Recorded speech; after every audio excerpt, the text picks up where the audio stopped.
እሺ ንገሩኝ። ውሃ ጾም አቤት ምን ያልክ? ውሃ ጾም የለውም። ለምን አይጾሙም? መካነ ኢየሱስ አሁን እየጾመች ነው። ለምን አይጾሙም? እርሶ ጾም ለምን ገደፉ? አይ ጾም እንግዲህ ለአንተ እየተነገረ አይደለም እኮ በእናትህ በፕሮግራም ነው የሚጾም እኮ ደምዬ ያው ታውቃለህ አይደለ? የጾምኩ ነው ብዬ አውጃለሁ እንዴ? አይ ተነገረ በሚዲያ ላይ እኮ ፊት አይቀወልግ ይላል አይደለ? ፊታችሁ ልክ ነው። አይቀወልግ ይላል። እኔ ከነብይ ጋር ነኝ። በውሃ ነው እንድታለ ስለዚህ ውሃ ነው። ጾም እንደውም ትንሽ ጁስም አለ አቮካዶ ምናምን ያስፈልጋል እኮ ያው ምንድን ነው ችግር ደም አይደለም። እልቁንስ የሚወጣ ነው የሚያረክሰው የሚገባ አረክስም። አዎ ጠጡ ነብይ። ይሄ የጠላት ወሬ ነው እንዳይሰሙ። ኧረ ኖ ልክ እየሰሩ አይደለም። ኖ ልክ እየሰሩ አይደለም።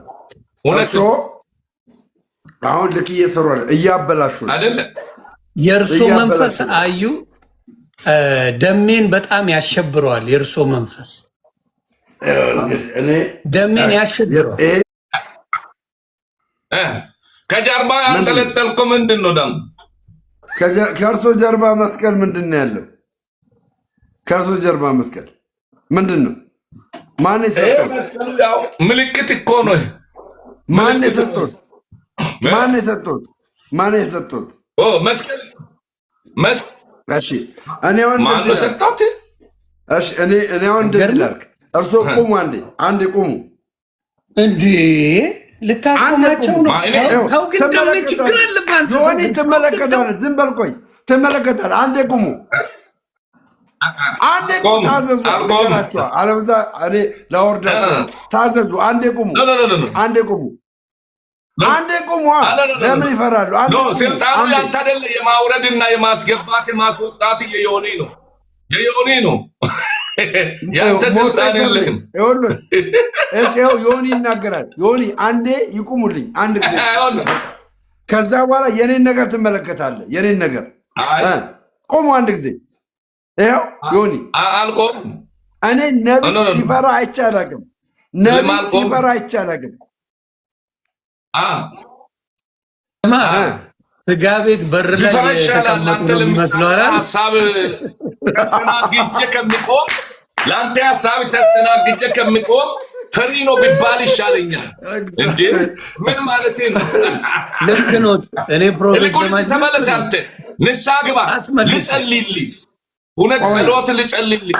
ደም የምታሾፈው የምትቀልደው ይልቁንስ ህይወት እግዚአብሔር እንዲያስተካክለው ልጸልይ። እንድመለስ ይፈልጋሉ፣ እንድመለስ ይፈልጋሉ አለ ይፈልጋሉ።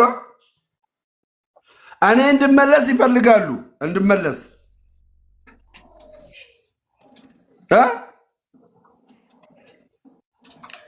እዚህ ቤት የፕሮፌት ሀብታም ነኝ አባቴ፣ ላዳምጥ አልችልም። ደም ማን ደግሞ የኛው ፕሮፌት እኔ ጋር በሽ ነው አባቴ። ይሄኛው ቦክሰኛ ነው ታውቃለህ፣ ቦክሰኛ ነው። እኔ ቤት ነቢያቶች ይመጣሉ። ተመስገን። አትቀልዳ። ገዝታ ውስጥ አስገባና ብር ካልሰጠው በቦክስ ነው የሚመጣ። ሰላም ብያለሁ ፕሮፌት። ደምዬ ፕሮፌት እስራኤል ጓደኛዬ፣ እንዴት ነሽ? ፓፓ አናግረኛ። ፕሮፌት ፊስ ነው። ፕሮፌት እስራኤል ሰላም ነው? እንዴት ልኝ አባቴ? ሁሉ አሸወይና እግዚአብሔር ይመስገን። ከደሜ ጋር ትተዋወቃላችሁ? ደሜ ከሩቅ ነው የማያውቀው። በእናትህ አገልግሎት ላይ ምናምን አልሰራችሁም? ከሩቅ አውቀዋለሁ። እሺ አባት ነው፣ በጣም አባት ነው። በጣም ከባድ ነው። እንደ አንተ እሱ አሁን ከጸለይልኝ ከሰማይ በቃ ይዘንብልሃል ለጉድ። እውነት ነው። እኔም በእሱ ጸሎት ነው ያለው። ቆይ አንዴ፣ ቆይ ፓፓ አንዴ፣ ቪዲዮ አብራ ፕሮፌት። ቶ አታብራጆ። አይ ቪዲዮ ካላበራ እዚህ ቤት ቪዲዮ ካላበራ ፕሮፌት ሆነ ቪዲዮ ካላበራ ታች ወረድ። የቤት ወግ ነው። ፕሮፌት ሆኖ ቪዲዮ ማያበራ የለም። እኛ ጆጋ ነው የመጣው። አንዴ ፕሮፌት ሆኖ ቪዲዮ ማያበራ የለም። ፕሮፌት ነህ ቪዲዮ አብራ። አንተ ጋር ስንመጣ እንደዛ ልታረግ ትችላለህ። አንተ ጋር አልመጣንም እንዴ። ይሄ መንፈስ ነው፣ በመንፈስ ነው የመጣው። ተው ገና እንግዳ ነው። የኔ ፕሮፌት ገና ነው። ስለዚህ ቀስ ተብሎ ነው ደሜ እንዴ። ለዚህ አይነት 200 ሰው ባለበት ቶሎ ውጣ ምናምን አይባልም። መንፈሱ ራሱ ያስከፍተዋል። ቀስ ብሎ አሁን ይሁን። ድንገት ሰበር ነው የመጣው። ሰበር ነገር ይሆንልሃል። ምን ሆነ? አሜን አሜን።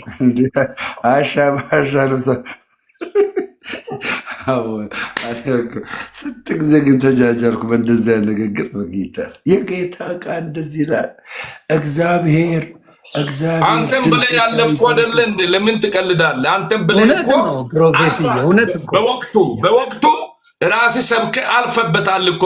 እንተዋወቃለን አይደለ እንዴ? ሮሚን አስገባልኝ በእናትህ። ወርቀ ዘቦ የሆነች ልጅ ጓደኛዬ አባቢ ወርቅዬ ነው። ሮሚ ከበደ። እሺ አላከችማ። ከላከች አስገባል። ሮሚ አበባ ላኪለት። አንድ አበባ። ሌላም ፕሮፌት ላስገባ። ፕሮፌት ተመስገን የሚሉ መጥተዋል። እና በለው ደመ በቃ ደመ ዛሬ ቀኑ ነው። በቃ ቀኑ ነው ዛሬ። ዋናውን አመጣው። ዋናውን ጓደኛዬን፣ ዋና አብሮ አደጌ የምድረ በዳውን አሁን በሰው ቤት ምን ማውራት ይቻላል? መሽቷል አለች ሮሚሻ። ደሜ መሽቷል። ከስር እየጻፍክ አይደለ? ጀረስ ናት። በቃ በጣም ኧረ ቤተሰብ ናት አለ። ሮሚ ገጫሳ ታሜ ሰላም ብያለሁ። ፕሮፌት ተሜ ሰላም፣ እንዴት ነህ? ዮኒዬ ደሜ ሁሉ ሰላም። ፕሮፌት እንዴት ናችሁ? የከተማ ልጅ ግደል። ፕሮፌት የከተማ ልጅ ግደል። እናቴ ትሙት ከደቡብ መጥቶ ጨረስ ነው እንዲህ ወላሂ ያልክ እንደ ያኛው ፕሮፌት እስራኤል ያው እኮ ነው አላህ እግዚአብሔር ማለት ነው እንዲህ። አይ ኧረ ንቀለው አሰዳ ፕሮፌት ብለህ ነው የመጣ ትቀላቀለው አንተ ሾጥ ነህ ወይ ፈጣን። ተሜን አዋረው ስማ፣ ተሜን አዋረው። ተሜ አውሩ እንጂ እናንተ ተጠፋፍታችኋል። መጀመሪያ አውሩ። ተሜ እንዴት ነህ? እግዚአብሔር ይመስገን። ዛሬ ስላየኋችሁ በጣም ደስ ብሎኛል። ዮኒዬ በጣም የምወደው በጣም የማከብረው ሃይሊ ሪስፔክት የማደርገው ሰው ነው። ደሜም እንደዛው በጣም የምወድ የልጅነት ጓደኛዬ ነህ። አብረን አንድ ቤተክርስቲያን ውስጥ እናገለግል ነበርና እንደዚህ በሚዲያ ብዙ አላውቀውም። እኔ የማውቀው አዳማ መሰረተ ክርስቶስ ቤተክርስቲያን ላይ አብረን ስናገለግል ነው። ባለማተብ ሆኛለሁ ተምዬ ተቀይረዋል። እኔ በእንደዚህ አላውቅህም ነበርና ዛሬ ለመጀመሪያ ጊዜ ሳይ ነው። በፊት በጣም እንጸልይ ነበር። በተለይ ሮብና አርብ ቀን በጣም እንጸልይ ነበረ። አብረንም ደግሞ በአንድ ቤተክርስቲያን ውስጥ እናገለግል ነበረ። በጣም ጨዋ፣ ለመናገር በጣም የዘገየ ቅን ሰው፣ መልካም ሰው፣ የስራ ሰው እንደነበር አውቃለሁ እና እንደዚህ ሚዲያ ላይ ለመጀመሪያ ጊዜ ነው ያየው።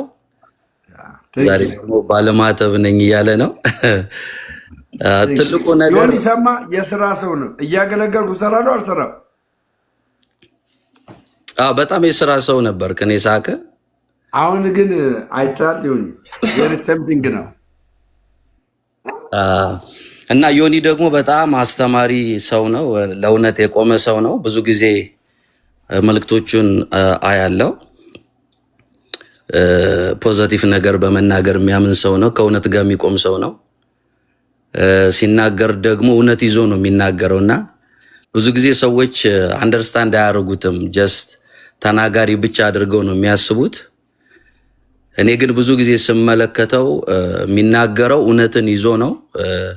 ከእውነት ጎን ቆሞ ነው የሚናገረው እና በጣም በዚህ ይደነቃለሁ እና ሰዎች በዚህ ልክ የተረዱት አይመስለኝም። ምክንያቱም ጀስት መናገር ስለቻለ ብቻ የሚያወራ ነው የሚመስላቸው። ግን እሱ አንድን ነገር ሲናገር ሲቃወምም ሆነ ሲደግፍ እውነትን ይዞ ነው መረጃ ይዞ ነው ተጨባጭ የሆነ ነገር ይዞ ነውና ምክንያታዊ ሆኖ ነው የሚናገረውና ብዙ ጊዜ ግን ሰዎች ሚስ ያደርጉታል፣ አይረዱትም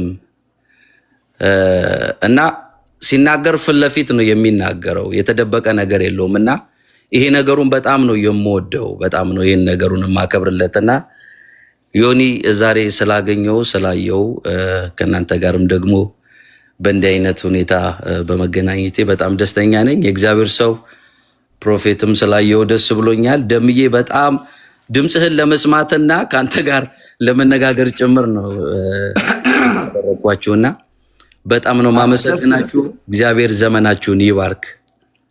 አይ ደስ ይላል። አትጥፋ። እዚህ ቤት የከተማ ልጅ ፕሮፌት አንተን ካገኘ እነ ዘማች እንግዲህ ቦታቸውን ይለቃሉ። በፕሮፌት ዘማች አትምጣብኝ፣ በህግ አምላክ ፕሮፌት ወርቅዬንም ላስገባ። አንተ ችግር አለብህ ከፕሮፌት ዘማች ጋር ምን ችግር እንዳለ ባይዘዌ የምነግርህ ማለት ነው። ያን ጴንጤ በነበርኩ ሰዓት እሱ አቡሽ ተሜ አሁን የሚያወራክ በቃ የሚገርም እንዴ በጌታ በኢየሱስ እጄን እንደዛ አድርጌ አጋንንት ላስወጣ ነው። ስነ ስርዓት አድርግ። ቶሎ በይ። ፕሮፌት ወርቄን ከተናገርክ አውርድሃል። ቪዲዮ ጣጥፊ። በጣም ነው የምወደው። የእግዚአብሔርን ሴት እንዳትነካ እንዳትነካት። ተለዋወላችሁ እንዴ? ተለዋወላችሁ? ምኑ ነው የምንደዋወለው? ወርቄ እኔ ከርተ ፕሮፌት በል አንተ ሰውዬ ያማል እንዴ? ፕሮፌት እኔ ከዳሽ ደግሞ የሚያምር ጃኬት ነው ይሄ። አውሮፓ የሚያረጉት አሜሪካ የሚያረጉት ጃኬት ነው። ጽድት እኔ ገዝቼ ላኩላት። ብርድ አስቸገረኝ ስትል እዛ ኮዬ ፈጬ ብርድ አስቸገረኝ ስትል ላኩላት።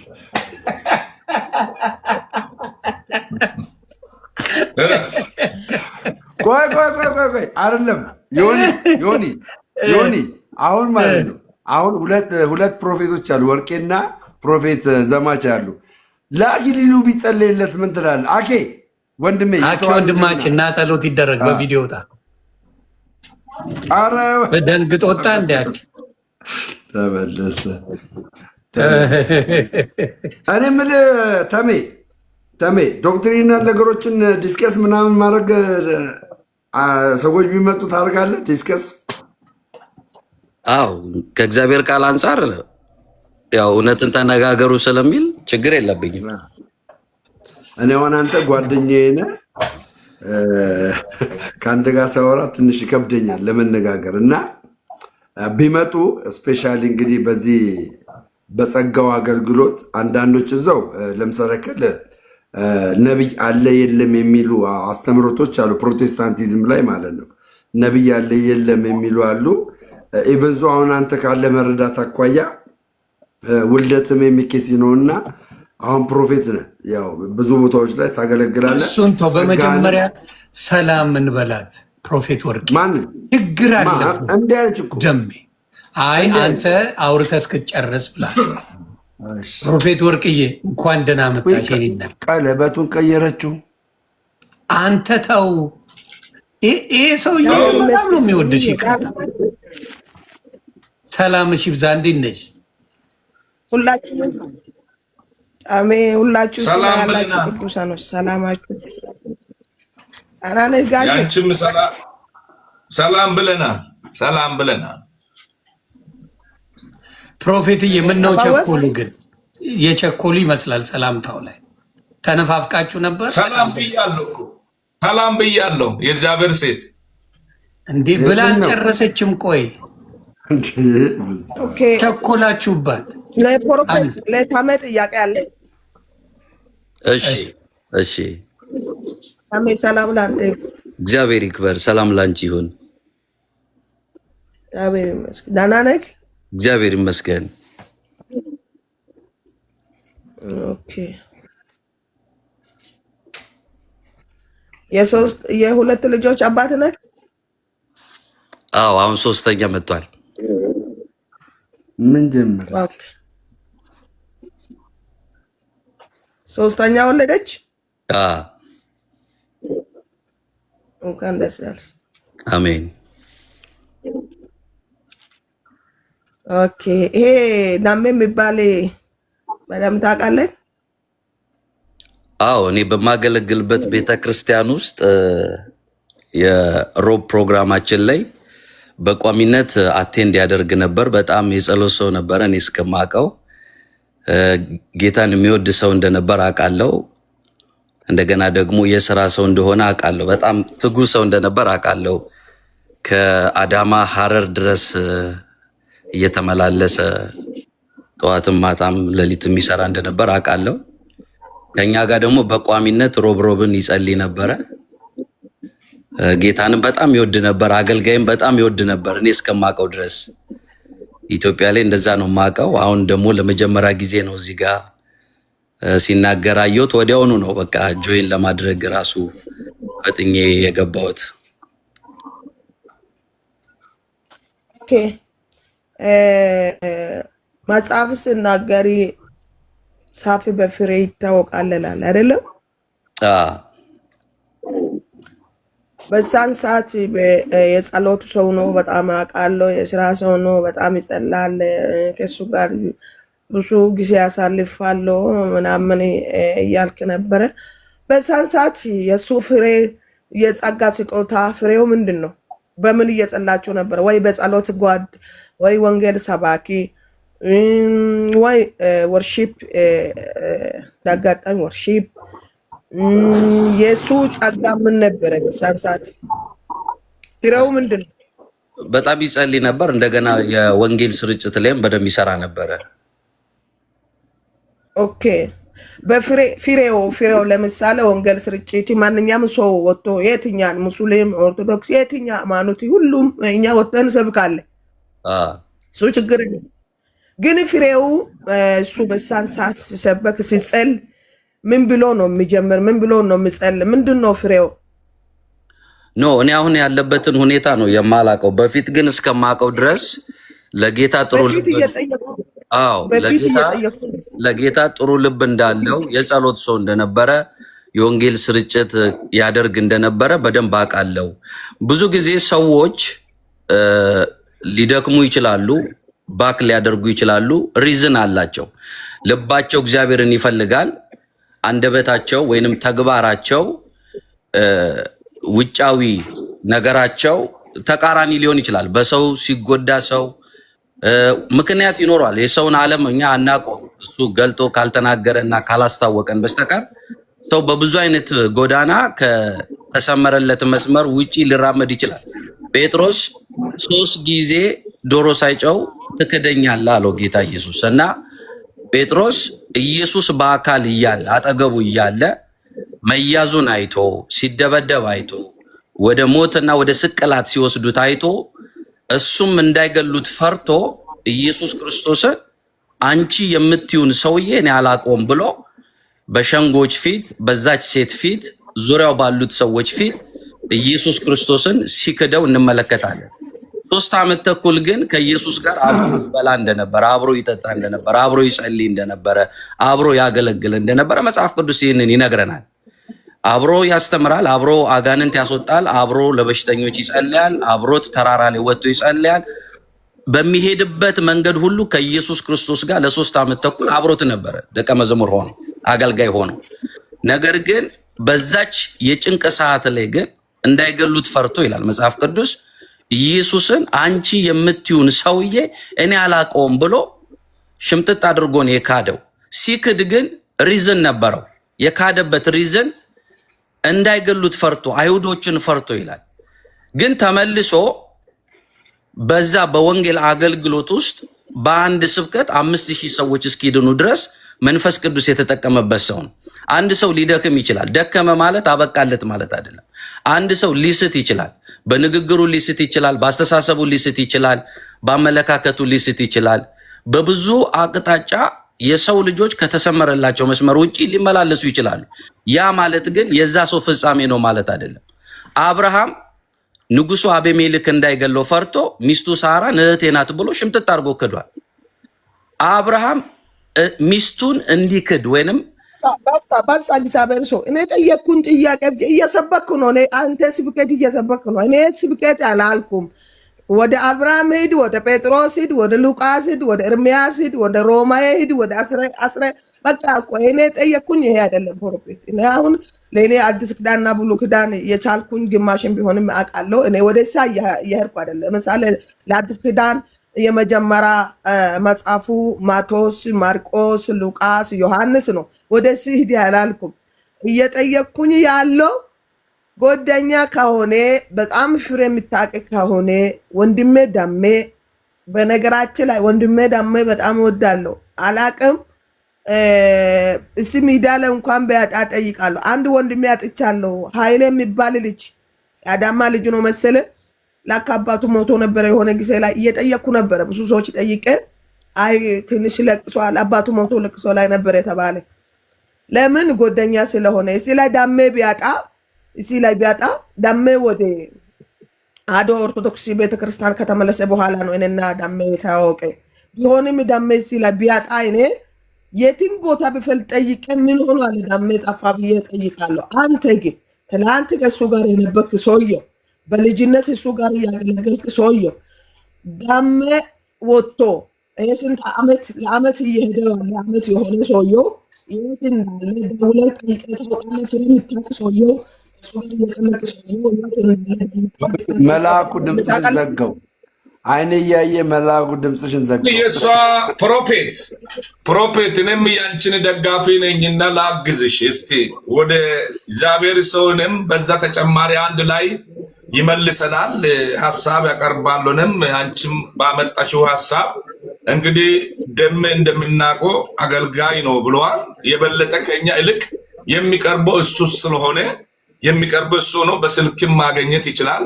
አንደኛ የእግዚአብሔር ሰው የሚጠይቀው ማብራሪያ እንዲሰጠኝ በዛች ቸርች ውስጥ ማብራሪያ ሰጥታለች። የእግዚአብሔር ሴት ወይ ወንጌላዊ ነው ወይስ ወይ የቡድኑ አስተባባሪ ነው ወይስ የቸርችቷ መሪ ነው ወይስ ምንድን ነው? በራሪ አገልግሎት ነው የሚያገለግለው ወይስ የት ሆኖ ነው? አባል ነው ወይስ እንዴት ነው? ያ ማብራሪያ ያስፈልጋልና አንደኛ እሱ ማብራሪያ ፈልጋለሁ። ሁለተኛው ደግሞ በስልክ ደውለህ ታውቃለህ ወይ? እንደጠፋ ወክ ወንድሜ ወይ ሚዲያ ውስጥ ገብተህ አገኘሃለሁ፣ አብረን ስናገለግል ነበረ፣ ስለዚህ ፈልጋለሁ ካልክ እሱን አንተን በስልክ ማግኘት ትችል ነበረና ለምንድን ነው ይህንን ወንድማችን ያልመለስከው? እውነትን ያልተናገርከው? የእየርክ ያለበት መንገድ ትክክል አይደለም ያልከው ለምንድን ነው? እሺ አብረን እናገለግላለን ብላ ይህንን ብለም ደግሞ እምቢ ብሎ ከሆነ አዎ እምቢ ብሎኛል በል። ይህንን እኛ የምንለው ፕሮፌት የምትለውም ነገር አይ ትክክል ነበራችሁ እሱን አላረኩም የሚለውን ግልጽ ማብራሪያ ስጠን እስቲ። አመሰግናለሁ። እሺ እኔም አመሰግናለሁ። እኔ ለመጀመሪያ ጊዜ ነው ከረጅም ጊዜ በኋላ ደምዬን ያገኘሁት። በጣም ከረጅም ጊዜ በኋላ ኢቨን ከአዳማ ከወጣሁኝ 10 ዓመት ሆኖኛል። ከ10 ዓመት በኋላ ደግሞ እኔ ወደ አሜሪካ ምድር መጥቻለሁ እና ረጅም ዓመት ነው እንግዲህ እኔ ደምረው ጋር ከተለያየን ኦልሞስት ከ12 ዓመት በላይ ይሆናል ከተለያየን። እንግዲህ በዚህ 12 ዓመት ውስጥ ከደምረው ጋር አልተገናኘንም። ለመጀመሪያ ጊዜ ነው እዚህ ሚዲያ ላይ ደሜን ያየሁት። ስላየሁት በጣም ደስ ብሎኝ ነው ጆይን ያደረኩት እና በዛን ጊዜ የቤተ ክርስቲያናችን አባል ነው። በጣም ስራውን የሚወድና ስራውን የሚያከብር በጣም ታታሪ ሰው ነበር። በዛ ጊዜ እኔ ሳቀው በጣም የስራ ሰው ነው። ሌሊትም ቀንም የሚሮጥ ሰው ነው፣ የሚሰራ ሰው ነው። ሁለተኛ ነገር ደግሞ ቸርች ሮብ ዕለት ሙሉ ቀን የቤተ ክርስቲያን ቋሚ አገልግሎት አለን፣ እንዲሁም እሁድ ቀን አለን። የሮቡ ጸሎት ላይም አቴንድ ያደርጋል፣ የእሁዱም ላይ አቴንድ ያደርጋል። አሁን ያለበትን ሲቹዌሽን እኔ አላቅም። እሷም ነብይትም ከምን አንጻር እንደምታወራ የእግዚአብሔርም ሰው ከምን አንጻር እያወራችሁኝ እንዳለ አላቅም። አሁን ላይ የተፈጠረው ነገር አላቅም። ግን እኔ በማቅበት በዛን ዘመን የቤተ ክርስቲያን አባል ነው። በጣም ተሳትፎ የሚያደርግ ሰው ነው። ጸሎትም ላይ አምልኮ ፕሮግራም ላይ የማይቀር ሰው ነው። ከዛ ውጭ ያሉትን ቀናቶች በስራ ላይ የሚያሳልፍ ሰው ነው። ከዛ ዘመን በኋላ ወይንም ከዛ ከረጅም ጊዜ በኋላ ለመጀመሪያ ጊዜ ነው ዛሬ ያየሁት። ያለበትን ሁኔታ አላቅም። ስለዚህ ደምሮም ይሄንን ይነግረኛል። እርግጠኛ ነኝ ለሁለተኛው ጥያቄ የእግዚአብሔር ሰው ከዚህ በኋላ በደንብ በውስጥ መስመር ደሜንም ማገኘው ነው የሚሆነው። ደሜም ደግሞ ስላለበት ሁኔታ እርግጠኛ ነኝ ካለን ቀረቤታ አንጻር በግልጽነት አቡሼ ምንድነው መሰለ ወርቄ ፍሬው እያለች ነበረ። እኔ እግዚአብሔር ይመስገን እኔ የወይን ፍሬ ነኝ። ለምንድነው የወይን ፍሬ ነኝ ያልኩሽ? የወይኑ ግንድ ኢየሱስ ክርስቶስ ስለሆነ ማለት ነው። ኢየሱስ ክርስቶስ ስለሆነ እኔ ደግሞ የወይን ፍሬ ነኝ። ስለዚህ እግዚአብሔር ይመስገን አሁን ከክርስቶስ ኢየሱስ አልጠፋሁም። እኔ አሁን በክርስቶስ ኢየሱስ እቅፍ ውስጥ ነው ያለሁትኝ። በክርስቶስ ኢየሱስ ማዕቀፍ ውስጥ ነው ያለሁትኝ። እግዚአብሔር ይመስገን ከዚህ ማዕቀፍ ውስጥ ልወጣም አልችልም። ክርስቶስ ኢየሱስ ሕይወቴ ስለሆነ ለምን ኢየሱስ ክርስቶስ ምን አላቸው? በዚህ በዮሐንስ ወንጌል ላይ እኔ እውነትም ሕይወትም መንገድም ነኝ አላቸው። አንድ ሰው በክርስቶስ ሲሆን ምን ያገኛል? ሕይወት ያገኛል። ምን ያገኛል? መንገድ ያገኛል። ምን ያውቃል? እውነት ያውቃል። መጽሐፍ ሲናገር ደግሞ እውነት አርነት ያወጣቸዋል ብሎ ይናገራል። ስለዚህ እኔ ደምረው ወንድማችሁ እውነትን አውቄ እውነት ደግሞ አርነት አውጥቶኛል። ከክርስቶስ አልጠፋውም፣ በክርስቶስ ነው ያለሁት። ከፕሮቴስታንት ቤተ እምነት ውስጥ ለምንድን ነው ወደዚህ ሙቭ ያደረግከው ብላችሁኝ ካላችሁኝ ተመስገን እንዳላችሁ የዛሬ 10 ዓመት በፊት ከእሱ ጋር ያው እሱ የመድረክ አገልጋይ ነው። እኔ ደግሞ በሚጸልይበት ሰዓት አብሬ መጸለይ ማለት አጋንንትን በማስወጣት ጭምር ትዝ ይላላ ፕሮፌሲ የሆኑ ነገሮችን በመናገር ጭምር ያው ቸርች ልክ እንደናንተ ሌጋሊ ባትሾመኝም የሰርቫንትን አገልግሎት ነበር ሳገለግል የነበረው። የሰርቫንትን አገልግሎት ከ10 ዓመት ወዲህ ደግሞ ያን ነገር በማጠናከር አሁን ክርስቶስ ኢየሱስ እስከሚገለጥልኝ እስከሚበራልኝ ድረስ ያን ነገር ነበር ሳደርግ የነበረው። አሁን ግን ያለውበት መሰረት ያለውበት አለት የማይናወጥ አለት ነው። ጎርፍ ቢጎርፍ ነፋስ ቢነፍስ ገባችሁ? ቤቴን በአለቱ ላይ ስለመሰረትኩ ልናወጥ አልችልም። ቤቱን በአሸዋ ላይ የመሰረተ ግን ጎርፍም ጎረፈ ነፋስም ነፈሰ፣ ቤቱ በአሸዋ ላይ ስለተመሰረተ ጠፋ ብሎ የእግዚአብሔር ቃል ይናገራል። እና እኔ በዚህ ቅድስት ተዋሕዶ ቤተክርስቲያን ውስጥ ኢየሱስ ክርስቶስን የዘላለም አዳኝ አድርጌ እናገራለሁ። ክርስቶስ ኢየሱስ ሕይወቴ ነው ላለው፣ በክርስቶስ ኢየሱስ ደም ጸድቄያለሁ ላለው፣ ኢየሱስ ክርስቶስ ትላንትናም ዛሬም እስከ ዘላለሙ ያው የሆነ ጌታ ነው። የማይለወጥ የማይሻር ጌታ ነው። ይህንን እንግዲህ ያስተማረችኝና በዚህ ንግግር እንድናገር ያደረገችኝ ማናት? አሁን ያለሁበት ቤተ እምነት ነው። በዚህ ቤተ እምነት ውስጥ መገፋፋት የለም፣ የዶክትሪን ልዩነት የለም፣ የዶክትሪን መጣጣስ የለም፣ ቱሊፕ የለም፣ እንደገናም ደግሞ ሶላ የለም። አንድ ዶግማ ነው ያለን። ያ ዶግማ ደግሞ የሚናገረው ስለማ ብቻ ነው? ስለ መድኃኒታችን ስለ ኢየሱስ ክርስቶስ ነው። ለስም አጠራሩ ክብር ምስጋና ይድረሰውና ባይገርማችሁ ዮንዬ በዚህ ሰዓት ላይ ቤተክርስቲያን ደብረ ዘይት ብላ ጾም አውጃ እየጸለየች ነው። ያው በዚህ በአብይ ጾም ዛሬ 5ኛ ሳምንታችን ነው። በ5ኛ ሳምንታችን ውስጥ ደብረ ዘይት ብላ ቤተክርስቲያን የምታውጅበት ነው። ደብረ ዘይትን ስናስብ ክርስቶስ ኢየሱስ በደብረ ዘይት ተራራ ስለ ምጽአቱ ቀን ስለሚመጣበት ቀን የሰበከበት ነው፣ የተናገረበት ነው፣ ያስተማረበት ነው። ይህንን የምትናገር ቤተክርስቲያን ውስጥ ነው ያለሁት። ኢየሱስ ክርስቶስ ሊመጣ የተናገረውን ትንቢት የሚናገር በዛ ሰዓት አላቸው ህዝብ በህዝብ ላይ ይነሳል፣ መንግስት በመንግስት ላይ ይነሳል፣ ቸነፈርና የምድር መናወጥ ይሆናል። ይህ የምጥ መጀመሪያ ነው ይልና በዚህ ጊዜ ይላል እስከ መጨረሻ የጸና እርሱ ይድናል ይላል። ስለዚህ እዚህ ያላችሁ ሁላችሁም በተለይ ከቤተክርስቲያን የወጣችሁ ከኦርቶዶክስ ተዋሕዶ ቤተክርስቲያን አስተምሯን ሳታውቁ የወጣችሁ ካላችሁ የእውነት ነው የምላችሁ ወደዚህ ቅድስት ተዋሕዶ ቤተክርስቲያን ተመለሱና እውነተኛ የሆነውን ክርስቶስን እናገልግለው። አብረን አንድ ላይ ስብከት ላይ ነው ያላችሁ። ፕሊዝ ስብከት ላይ ነው ያላችሁ። እኛ የጠየቀ ጥያቄ ታርጌቱ መልሱ እንጂ እኛ የስብከት ጥማት የለም። ስብከት ቢሆንም ስብከት ከሆነ እስከ ጥግ እኛ ጠጥቷል። ስለዚህ ሳሬ ሲበቁ አይደለም። ለምሳሌ ታሜን ጠየቁኝ ፍሬ ምንድን ነው ብዬ ጠየቅኩኝ። አንተ አጋንንት እንደምትወጣው አሁን በራሴ አፍ እየተናገርክ ነበር። ናት የኔ ውስጥ ያወጣ አጋንንቱ አንድ። ሁለተኛ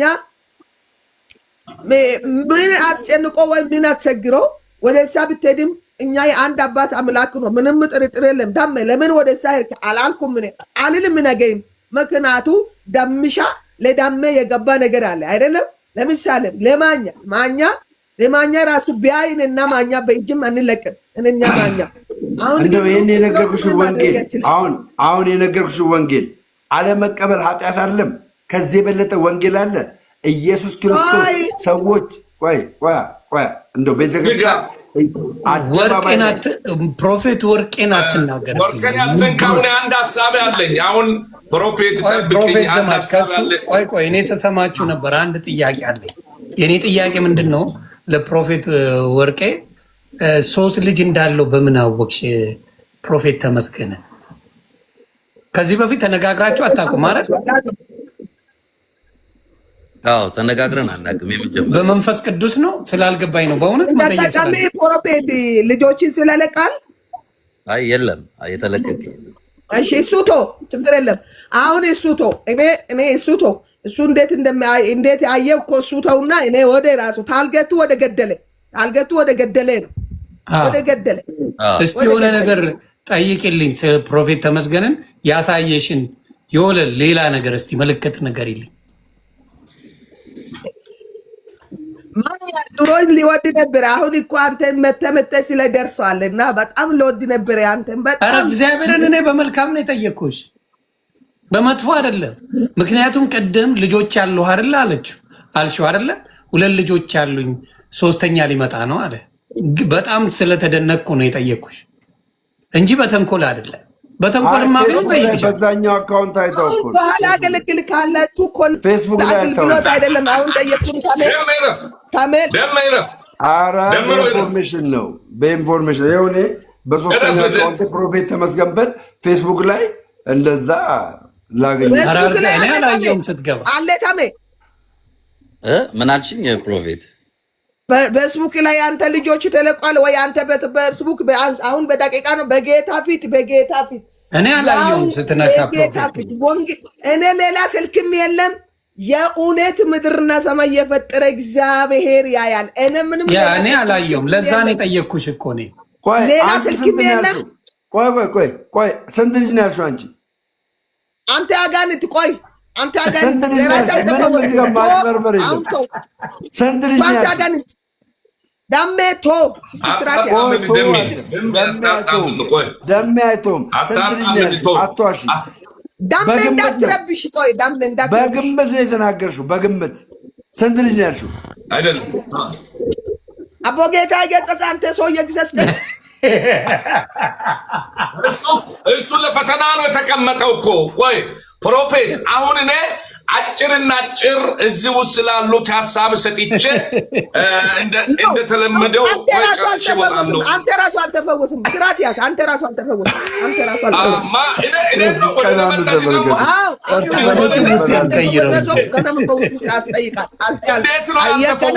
ገና ማረጃ ሂጅ ሐዋሳ ጠይቄ ነው ወደ አንተ የሚመጣ። ቆይ አሁን ስራት ሁሉም ነገር ስራት ያለው አልተፈወስም ያልሽው በምን ዙሪያ ላይ ነው? እስኪ ንገረኝ። እና እንደ አሁን ከደምና ከተሜ ጉዳይ ልንጨርስ መጀመሪያ አንቺ እየነገርኩሽ እኮ ዘማች ይኸውልሽ፣ እኔ አሁን እያልኩ ያለሁት አንቺም ለጠየቅሽው መልስ መልሳለሁ። ለደመም እዚህ ውስጥ ላሉ አሁን ደሜ ያውቃል። እኔ ሃይማኖት በእርግጥ አልሰብክም። የትኛውም ቦታ ገብቼ ውይይት አላረግም። አሁን እዚህ ጋር ቁጭ አልኩት ድንገት ጸሎት የሚፈልጉ ሰዎች ቢኖሩ ጸልዬ ለመውጣት ነው። አንድ እሱ ነው። ሁለተኛ ደሜ አረጋግጦ ያውቃል። ስለዚህ እሱ ጋር እና ተመለስ እንደዚህ ማለት አይገባንም። እንደዚህ ማለት አይገባኝም። ምክንያቱም ያላወቀውን ሰው ብንናገር ተመለስ ብንል ነው የሚሻለው። አሁን እዚህ ክርክር ይሆናል። እዚህ ክርክር ስለሚሆን ይሄ አያደርግም ማለት ነው።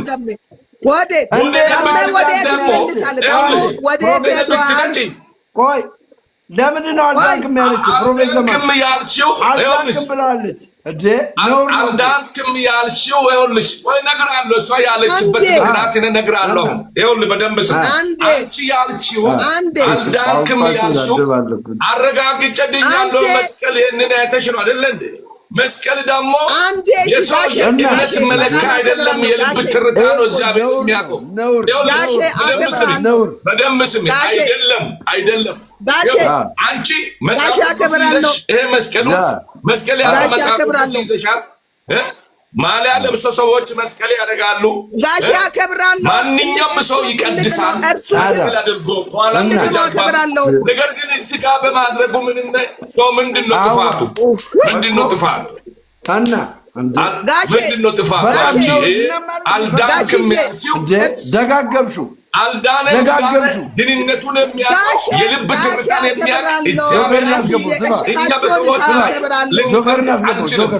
መስቀል ያደረገ አልዳንም የምትችሉ ሰዎች ካላችሁ አልቀበልም። መስቀል ያደረገው እኔም ያደረገው እኮ በስራዬ ነው የሚጸርፈው። ሌላ የሚያደርገው እኮ መስቀሉ የእኛ የእምነት መለካችን ሳይሆን ልንገር፣ የልብ ትርታ የሚፈርድ እግዚአብሔር ነው። በደንብ ስም ደፋ። ስለዚህ ይህንን አረጋግጥልሻል። አዋ ምን ማለት ነው? በጣም ውርደት ነው። ውርደት ነው። በጣም ውርደት ነው። ዳሜ ወዴት ነው ተመልስ የምትሉ? ዳሜ ወዴት ነው የሚመለስ? ዳሜ ስማ፣ ዳሜ ወዴት ነው የሚመለስ? ተመለስ ተመለስ እያላችሁ ያላችሁ ዳሜ ወዴት ነው የሚመለስ? ዳሜ የት ሄዶ ነው? ወዴት ነው የሚመጣው? በጣም እኮ ደጋግመሽ ደሜ ቆሞ ነው ያለው። ቅድም ብዬሻለሁ እኮ እኔ ሃይማኖትን አልሰብክም። ቢሰብኮነ ወንጌልስ ሰብካለሁ። ጸሎት ጸልይ ካላችሁ ጸልያለሁ። ሃይማኖት ውስጥ አልገባም። እኔ አዳዲስ ነፍሳት ካሉ ደግሞ ወንጌልን መስክሬ ወደ እግዚአብሔር አመጣለሁ። ከኛ ጋር ምን ያለ ታዲያ? ቆሞ ከቀረ ዳሜ ካቆመ ቆሟል አልክ። ካቆመ ምን ዋጋ አለ? ውረድ ወደ ታች። የቆመ ሰውዬ ምን ዋጋ አለ? አንቺ ገና ጸሎት ያስፈልጋል። አሁን ነው የሚያስፈልግሽ ጸሎት። አሜን በይ። እውነትን ነው። አሁን እየተሳሳች ነው፣ እየሰራች ነው። ያመነውን ሰው የእግዚአብሔርን ባራ አንቺ በዚህ ለክተሽ አልተቀበልክም፣ አላመንሽም ትያለሽ። አይደለም፣ እኔ ያመንኩ ሰው ነኝ የነይት። ስለዚህ ዛሬ ተሳስተሻል። ንስሓ ግቢ። ልቁስ ንስሓ ግቢ። የኔ ልጅ ባይ ይሄ ታትበይ እኔ እንሳቸው ነው አባት ምን ሆናችሁ እንዴ? ታይ እድሜሽ ስንት ነው? እርስ ወይ ላሽ አቡሽ ጭዌ ነው አቡሽ እየሰማሁ ነው። እድሜ እኮ እኩል አንሆንም። ኢትዮጵያ ይቷል። መልሽለት። እንዴት ነው ታምዬ? ሶሪ ምንም አይደለም። እኔ በጣም የማዝነው አንቺ ፕሮፌሰር ዘማችን አትወጂም። በጣም ነው የምቀኝባቸው። ትቀኛለሽ፣ ቅናት አለብሽ። በጣም ቅናት አለብሽ። ፕሮፌት አሁን የፕሮፌት ወርቅዬ አትምጣብኝ። እኔ ችግር አለብኝ። የሰው መለካ እውነቴ ነው የምለው። ይህንን የሚሰሙ ሰዎች አሉ አይደለ? በደንብ ስሙን። ጥያቄ ነው የምጠይቀው። ሊሰሙሽ አልፈልግም። አይገርምም? ሊሆን አይችልም። በደንብ ስሙ። የልብ ትርታ የሚያውቀው ሰዎች በስራቸው መጨረሻ ዘመን ዋጋቸው የሚቀበሉበት የልባቸውን አይቶ ነው። እግዚአብሔር መስቀል ስላደረግኩ ብቻ ይድናሉ ማለት አይደለም። መስቀል ያደረገ እውነተኛ መንገድ ካልሆነ አይሆንም። ግን ይህ መስቀልን የሚቃወም አጋንንት እንጂ የሰው ልጅ አይቃወምም በፍጹም። እኔ ይሄ ነው የሚያምን እውነትን መስቀልን የሚቃወም ሰው ሊቃወም መስቀልን እያሉ ያሉት ፕሮፌት ዘማች ኧረ ደስ አይልም።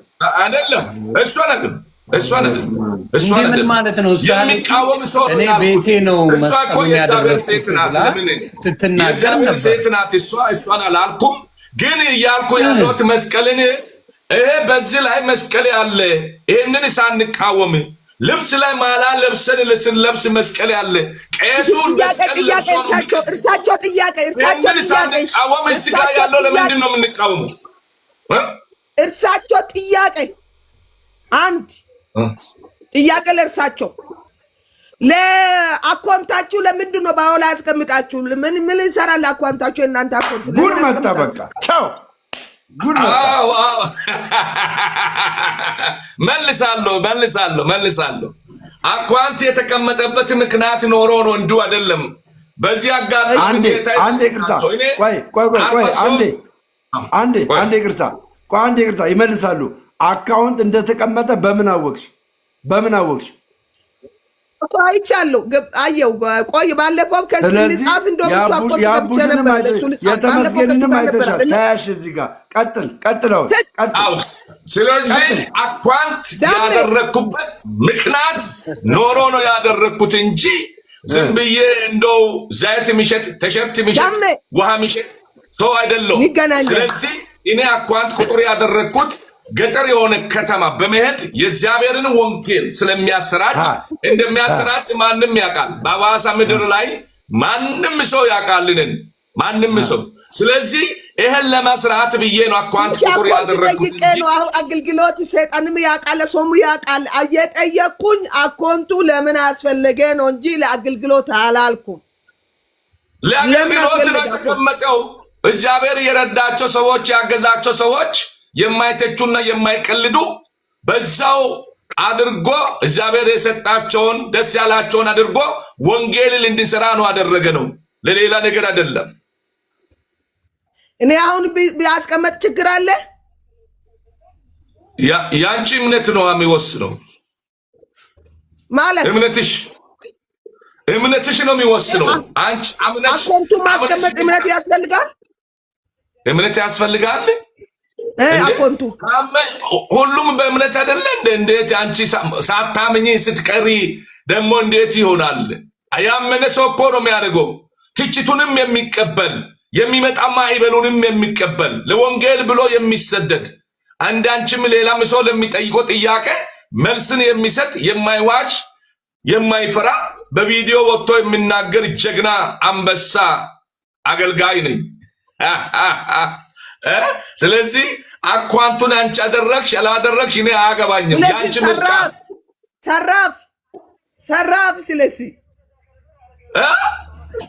እሺ ሰራፍ ለልጋሼ እርሳቸው ጠየቅኩኝ።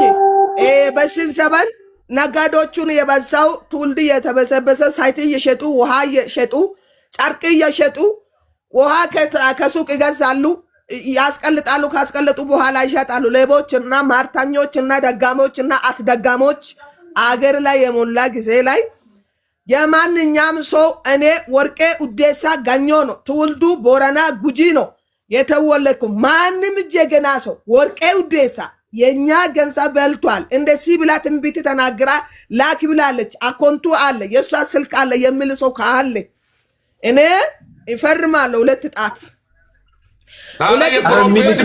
እኔ በጭራሽ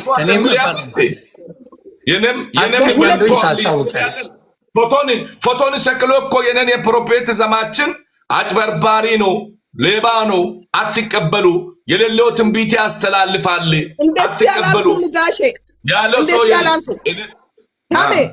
ታሜ ወይ የሰማው ነው። 1 2 3 4 5 6 የታሜ ወንድማሞች 6ን አይቻለሁ። ታሜ 6 ወንድሞች አሉ። ታሜ እየሰማክ ነው? አዎ እየሰማው ነው። 6 ወንድሞች አሉ። ታሜ እያወራ ያለው ማልሱ መልስ ወይ አይደለም ወይ? አዎ ባይ አንድ ወንድም ነው ያለው።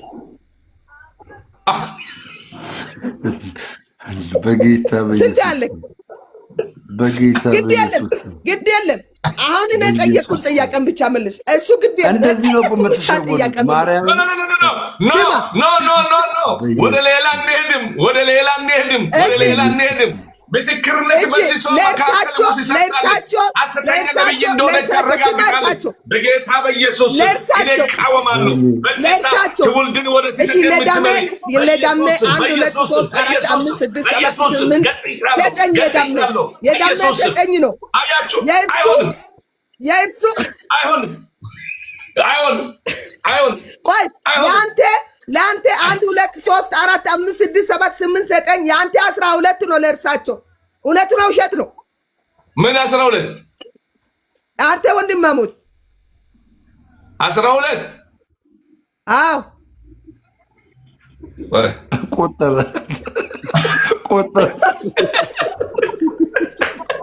ፕሮፌት ወንድሞች ሆነ አቁም እንደ ፕሮፌትዬ እንደዚህ ያለ መቁጠር ጀመረ። ለዳሜ 13 ነው ደግሞ ለማኛ ወንድማሞች 5 ነው። አምስት ነው። ቆይ አሁን ቅድም ዮኒን አስለንግጠሹ ነበረ 3 ልጅ ምናምን ብለሽ አዳርሽም። እርግጥ 2 ልጅ ነበር ያልሽው፣ ያኛውን አስለንግጠሽ አሁን ድጋሚ 6 ወንድም አዳርሽው። ይኸው እንደ ሰዓት እንደዚህ መስራት ነው። መስራት ካለበት እንደዚህ ነው። አየህ አይደለም? ይሄ የነቢያቶች እንደዚህ ተናግሬ ዋሰጥቼ እንደዚህ ተናግሬ አጥሰጥቼ ነግጄ አቆንቱ ካስቀምጥ ቆይ ጓደኛዬ አዳምጪኝ። ታልጌቱዬ ወዴት እየሄድኩ ያለው እኔም ብቻ አንድ አዳምጪኝ። ይኸው አንቺ ብቻ አይደለሽም እኮ ነቢያቶች ልክ ሲፎርሹ እናትሽ ሞታለች እንዴ ያላሉ በስልክ ደውሎ እናትሽ ሞታለች አልሞተችም። ማን ነው የሞተው? እኔ እንጃ ንገረኛ። አያትሽ እስራኤል ዳንሳ ስለ እናቷ ሞት ሊናገር ፈልጎ መሳቱ ሲያቅ አያቷን እንደሞተች ተናገረ። ግን ፕሮፌትዬ ጆሊ ናት፣ አልዋሽም። አንድ ነገር ደስ አንቺ በጣም ትገርሚያለሽ። እንደዚህ ነው የምትሰው ጆካ ጆሊ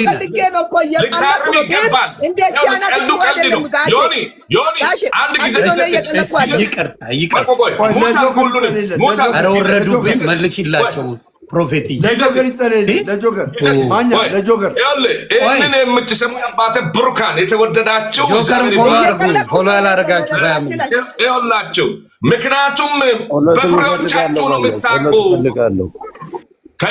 መቼ ጨረስን? የምትጸሎት ነው፣ ጭቅጭቅ ላይ ነን።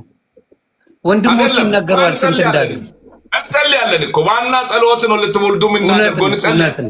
እችን ተናግሬ ጸልያለሁ። እዚህ ውስጥ ያላችሁ ስሙ።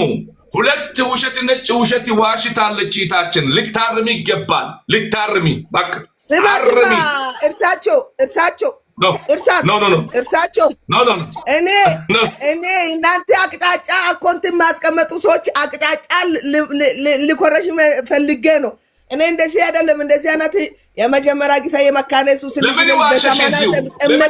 ነኝ። ጆከር ጴንጤ ነው። እስቲ ለጆከር ጸልይለት። ጴንጤ ነው፣ ጸልይለት። እኔ አሁን አረጋግጣለሁ። ጸልይለት። አንተ ራስህ በጌታ አለክ። ጆከር ተውና አንተስ ለአንተ ጸሎት ጸልይለት። ሚውትን አብራ ጆከር ሚውትን አብራና አንድ አናግራ ፕሮፌት ዮኒ ይጸልይለት። ይሄ ልጅ ጸልይ አይመለከትም። ወንድማችን ቀጥል። በምን ሀሳብ ላይ ነው ጸሎት የሚያስፈልገው? እኔ በሴቷ ነው የምፈልግ። በሴቷ አናግርልኝ። አንዳንዴ እኮ መንፈስ ይታያል። አንዳንዱ በቀለለው ነው የሚታየው። እኔ በሴቷ ብትጸልይልኝ የእሷ መንፈስ ነው የሚገባኝ። ሴትና በወንድ ያለ እንዴ ጸሎት በሴትና በወንድ ይለያል እንደ ውስጡ የፈቀደው እውነተኛ የመሰለው የፕሮፌት ወርቅዬን ነው። እውነተኛ የመሰለው ልጁ እኔ እስከማውቅ አይደለ? እንደዛ አይደለ? ዘማች ፕሮፌት እኔ እሱ ሲጸለይለት ትንቢቱ ልክ ከሆነ ማን ነው $100 $200 ነው የሚሰጠው። አካውንታችሁን አዘጋጁ። ልክ ነው አይደለም? ጆከር ሪድ ከሆነ እኔም ከዛ በላይ ይጨምራል። እኛ በብር ሳይሆን በነፃ ነው የምናገለግለው። በብር የመጣችሁም ብራችሁ ይሳችሁ እናንተን ከብራችሁ ጋር ወደ ጉድጓድ ግቡ። የኛ ነፃ ነው። አኮንትም የለም። አልገባሽም እኮ አልገባሽም። አገልግሎቱ እናንተ ብር ነው እስከሳረ ኖርኩኝ። የሚያስተካክል እሱ ደሜ ለምን ትረብሻለህ? ግን አላለም እኮ አልገባቸውም። ዮኒ ላስተካክል። እሱ እያለ ያለው እኔ በገንዘቤ ጸልዩልኝ አይደለም ያለው። በገንዘቤ ጸልዩልኝ፣ ነገር ግን ጸሎቱ ልብን የሚነካ ከሆነ እውነተኛ ጸሎት ከእግዚአብሔር ሰምቼ ከሆነ አገልግሎታችሁን ሰፖርት አደርጋለሁ ነው እንጂ ጸሎትን በገንዘብ እንደሱ ብለህ ተናገራ። ታዲያ በቃ ተው አስተካክላ ደሜ ዘማች ጸልይለት፣ ተዋት፣ እሷን ተዋት፣ ጸልይለት። እሺ ቀጥል ወንድሜ። ውሃ ይዘሃል ጆከር፣ ውሃ ይዘሃል? ይዣለሁ። እሺ በምን ሀሳብ ላይ ነው ጸሎት ያስፈልገ ንገረኝ። በሰውነቴ ሰው በመሆኔ። ኦኬ ሰው በመሆኔ ምን ያስፈልግሃል? ኑሮ ያልተስተካከለም። ኦኬ እንቅልፍ አይወስደኝም።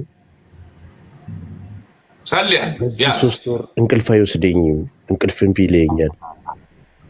አሁን ከዛሬ ጀምሮ መተኛት ትጀምራለህ። በኢየሱስ ክርስቶስ ትመሰክራለህ። እዚህ መጥተህ እንቅልፍ ተኝተህ በዚሁ ህዝብ ፊት መጥተህ ትመሰክራለህ። እኔ ጸልያለሁ በጌታ በኢየሱስ ክርስቶስ ጸልያለሁ። ወንድምን በፊት አቀርባለሁ። ከዚህ ሰዓት ጀምሮ እንቅልፍ በኢየሱስም እንዲመጣለት ጸልያለሁ። እንቅልፉን የሚያሳጣም የጠላት ኔትወርኮች ተበጥሰው ሰላም እንዲያገኝ በጌታ በኢየሱስ ክርስቶስ ጸልይ።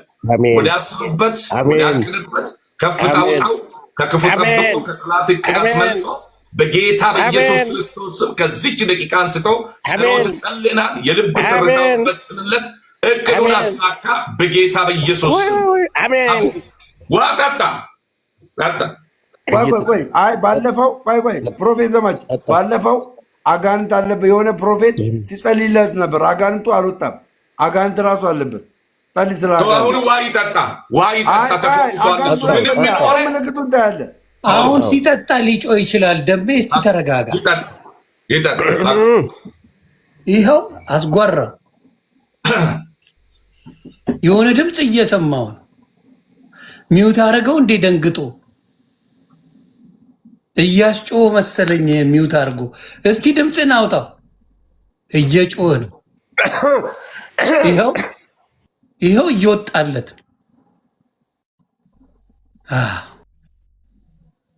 ፕሮፌት ዘማች በጣም ነው አስገባ። ይለያል። ለአራት ሰው ጸሎት አድርጌ ወጣለሁ። እኔ አስገባ ዮኒ ትክክለኛ ጸሎቱ ይቀጥልልህ። እሺ ይቀጥልልኝ አለ ጸሎቱ። ነገርኩ እኮ አሁን ቅድም ምልክት ይሆንሃል። ይኸውልህ ልትመለስ ጌታ ደግሞ ምሕረት ሊያደርግህ። አንደኛ እንቅልፍ የለኝም ብለሃል። ይሄ እንቅልፍ እንቅልፍ እያለ የለኝም ብለህ ከሆነ ትቀጣለህ። ይህንን ይበል። እዚህ ማሾፍ የለም። የእግዚአብሔር ምሕረት ብዙ ስለሆነ የእግዚአብሔር ይቅርታ ትልቅ ስለሆነ ይቅር ይልሃል። ወንድሜ ቀልደ ከሆነ ይቅርታ ጠይቅ። እውነቴን ነው የምልህ። አልቀለድኩም። በቃ የተጸለየ ጸሎት በአንተ ላይ ሰርቷል። አሁን አምነህ ከተቀበልክ ሰርቶላል። ወንድሜ አሁን ይወስደኛል። ሰላም አገኛለሁ። እውነት ታገኛለህ። ነገ መተህ እዚህ መስክር ብያለሁ። የኑሮዬ ሁኔታስ ኑሮዬም እንዳልኩህ ይህንንም እኮ አልጸለዩልኝም። የኑሮዬን ጸልያለሁ እኮ ፈልጌ ነው የገባው። አጠቃላይ ነው የጸለይኩልህ ወንድሜ።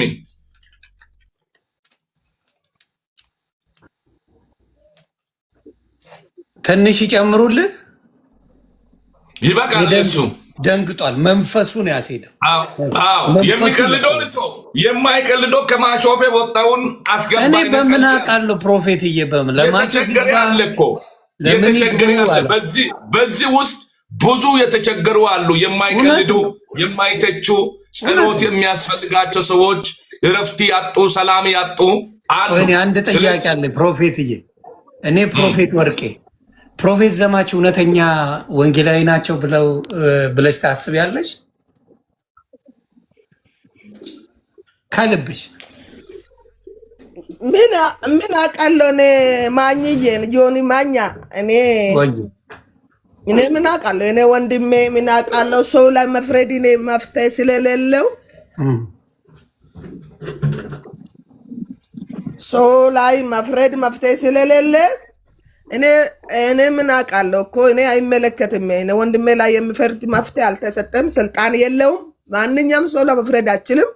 ስለዚህ መፍትሄ ስለሌለው አንተ አገልግሎት ዋሽተሻል ብሎ ሲጮህብሽ ትንሽ ደንግጬ ነው። አኮንቶ አነሳ ነው። እኔ አሁንም ጥሩ አይደለም አንድ ሰው ከፈለገ እግዚአብሔር ካንተ ካላከ ለምሳሌ ዮኒ ማኛ እግዚአብሔር ለኔ ካሊኮ ከሆነ ወርቄ የት አለ ብሎ ተጨንቆ ነው ፈልጎ ለኔ ምላክ ተጨንቆ ማለት ነው።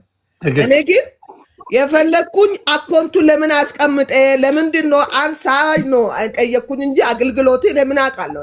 እኔ መፈርድ እኮ መፍትሄ የለም ሰው ነኝ። እሱ ምን የእርሳቸው ምን አስጋ እኔ ምን አገባም አይመለከትም። እኔ አካውንቱ እኔ ዘይት አልሸጥኩበትም። መደገፍ የሚፈልግ ይደግፈኝ። ዘይት አልሸጥም፣ ቲሸርት አልሸጥም፣ ዱላ አልሸጥም እያሉኝ ነው። እኔ ግራ ገብቶኛል።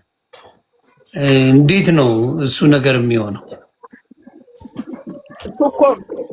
ከባድ እሱ ነገር ጥሩ አይደለም። አንሳ እርሳቸውን የእውነቱ ነው በጣም እወዳለሁ። አንሳ ምክንያቱ የኛ ብዙ አገልግሎት እየነቀፉ ያለ ብዙ ሰዎች ይሄ ነው። አሁን እየቀለኩ አይደለም። እኛ አገልግሎት ኢየሱስ ክርስቶስ ስለኛ ብቻ ስለኛ እንዳይሰድብና እግዚአብሔር ትላንት አባቶቹን እያገለገሉ የመጡን ጳውሎስ አባቶች አገልግሎት እያገለገሉ የነበሩ ጥሩ አልጋ ላይ ወይ ጥሩ ምኞት ላይ ኦኬን ያለፈ ነገር ያገኙ አይደለም፣ ዋጋ እየከፈሉ ነው አባቶች ወንጌለኛ ያደረሰና ትላንት በጣም ቆሞ ሰብኩ አባቶች በትክክል ቡክ የለም፣ ሚዲያ የለም፣ ቲክቶክ የለም። አባቶችን በመከራ በስቃይ ነው ወንጌል በእኛ የደረሰው። ሌላ ደግሞ ወንጌል በእናንተ በኩል ነው የመጣ እርሳቸው ወደ ደቡብ በኩል ስለመጣ እኛ እና እናንተ እናከብራለን። ስለዚህ ይሄ አኮንቱ እንደ ልጄ ነግራለሁ። እንደ ልጄ አንሳ። እግዚአብሔር ለአንተ ሰው ካነሳ ከአንተ ጎን ነው እግዚአብሔር ሰው የሚሰጥ። እግዚአብሔር ሰው ታማኝ ነው አይደለም ወይ? እውነት ነው። አሁን መልሳለሁ። የእግዚአብሔር ሴት መልስላታለሁ። እሺ መልሳለሁ። አሁን ሁላችሁም ስሙት።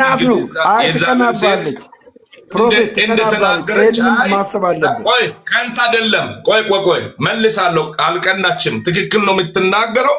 አሁን እኔ የሚለው አኳንት ማድረግ እንግዲህ ወደ ወንጌል ከመጣ መፍራት የለብንም።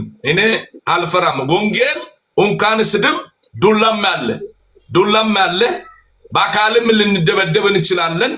ሰዎች የፈለጉትን ነገር ሊያደርጉን ይችላሉ። ማቴዎስ 5:11 ላይ ይናገራል ለኛ። ስለዚህ እኛ ምንም ስለማይመስለን ይሄንን ያደረኩት ቅን ከሆነ ትክክለኛ ማቴዎስ 1:15 ምንድነው የሚለው? አባታችን ምንድነው የሚለው? ማቴዎስ 1:15 አይደለ 5:11 ነው ያልኩ። 5:11 ይቅርታ፣ ምን ይላል? አዎ ይኸው አንብብልን ያንተ ዘጋ ምን ይላል? አይ ነገሩን መጀመሪያ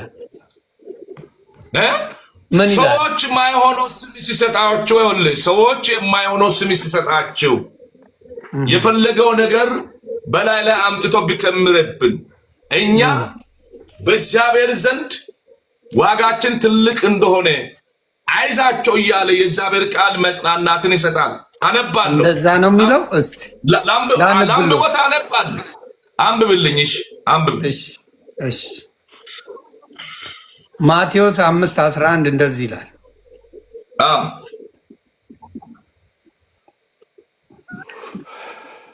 ምን ይል መሰላችሁ? እውነታቸውን ነው። ሲነፍቋችሁና ሲያሳዷችሁ በእኔ ምክንያት ክፉ ሁሉ በውሸት ሲናገሩባችሁ ብፁዓን ናችሁ፣ ዋጋችሁ በሰማያት ታላቅ ነውና ደስ ይበላችሁ፣ ሐሴትም አድርጉ፣ ከእናንተ በፊት የነበሩትን ነቢያት እንዲሁ አሳደዋቸዋልና ይላል። ተባረክልኝ። እግዚአብሔር ይባርክ።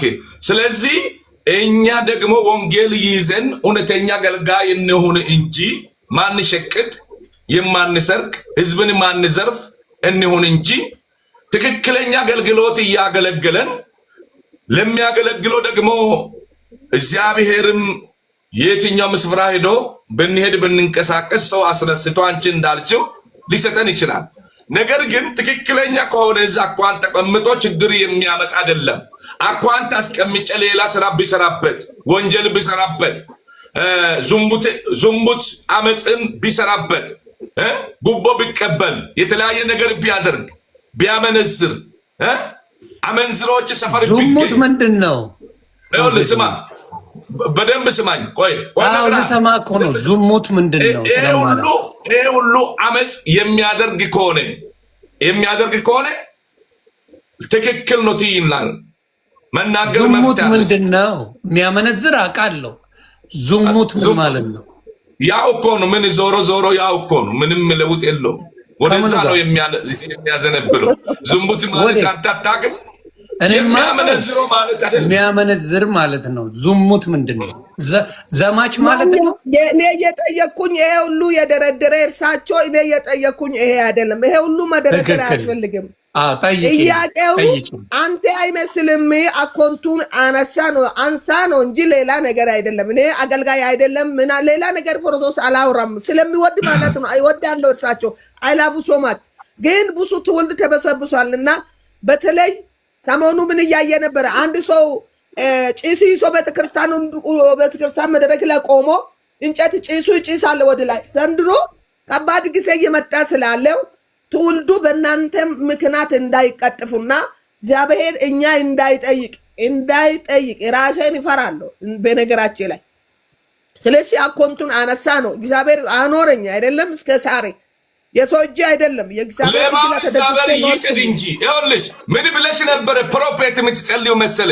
እግዚአብሔር አምላክ አሁንም ቢሆን እግዚአብሔር ያልጠራው ዝም ብሎ በምኞት ነብይ ነኝ እያለ ዳስ እየጣለ ህዝብን የሚዘርፈውን እግዚአብሔር ይቅጣ ነው ምሎ ነኝ ይቅጣ። እግዚአብሔር ያልጠራው በምኞት እኔ ነብይ ነኝ ያለ ሰው ወይም መንፈስ ቅዱስ ሳስረዳው ካልገለጠ ያልገለጠለት ሰው እኔማ የእግዚአብሔር ጊዜ የሚጠብቅ ነብይ ነኝ፣ ሰዓቱን የሚጠብቅ ቸርች ያልከፈትኩ በአንዲት ቸርች አባልነት እየቀጠለ ያለ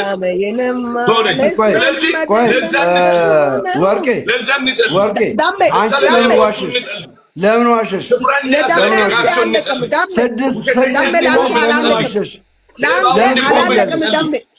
ለምን ትቀልጃለሽ?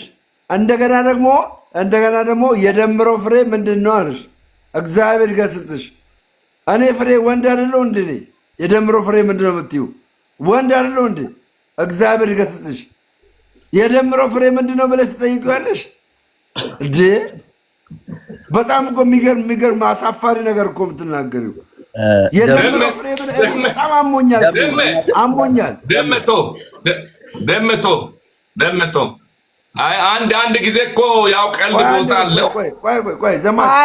እኔ የመጣሁበትን አንዴ ልናገር ይሁኔታ አለ። እሺ ጤና ይስጥልኝ። እንዴት ናችሁ? አለሽልኝ። እግዚአብሔር የተመሰገነ ይሁን። እኔም እንቅልፍ እምቢ አለኝና በጣም ብዙ ነገር እየሆንኩ ነው።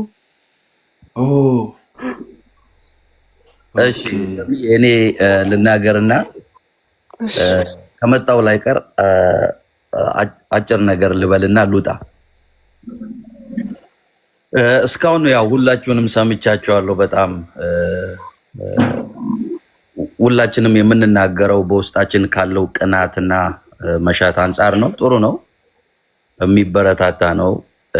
ግን ለተመልካቾቻችን ደግሞ ረብ ያለው ነገር የሚጠቅም ነገር ሰተናቸው ጊዜያቸውን ማትረፍ የሚችሉበትን ነገር ብናደርግ የተሻለ ነው። ዝሙት ምንድን ነው የሚል ጥያቄ ቅድም ዮኒ የእግዚአብሔርን ሰው ፕሮፌትን ሲጠይቀው ነበረ።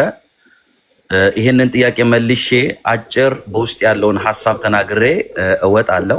ምክንያቱም ብዙ ተመልካቾች አሉ ጊዜያቸውን ሰጥተው እየሰሙ ያሉ እነሱን መድረስ ስላለብን፣ ዝሙት ማለት በጋብቻ ውስጥ ወይንም በትዳር ውስጥ ያለ ሰው ከትዳር አጋሩ ውጪ ሄዶ ከሌላ ሴት ጋር ወይም ከሌላ ወንድ ጋር የሚያደርገው የግብረ ስጋ ግንኙነት ዝሙት ይባላል። ከሚስቱ ውጪ ወይም ከባሏ ውጪ የሚፈጸም ማንኛውም የግብረ ስጋ ግንኙነት ዝሙት ይባላል።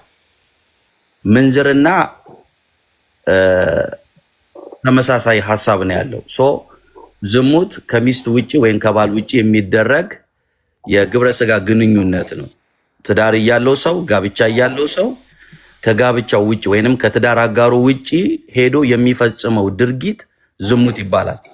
ስለዚህ አንድ ሰው ዝሙት ሰርቷል ማለት ከሚስቱ ውጪ አመንዝሯል ማለት ነው። ወይንም ከሚስቱ ውጪ ከሌላ ሰው ጋር አካላዊ ንክኪ አድርጓል ማለት ነው።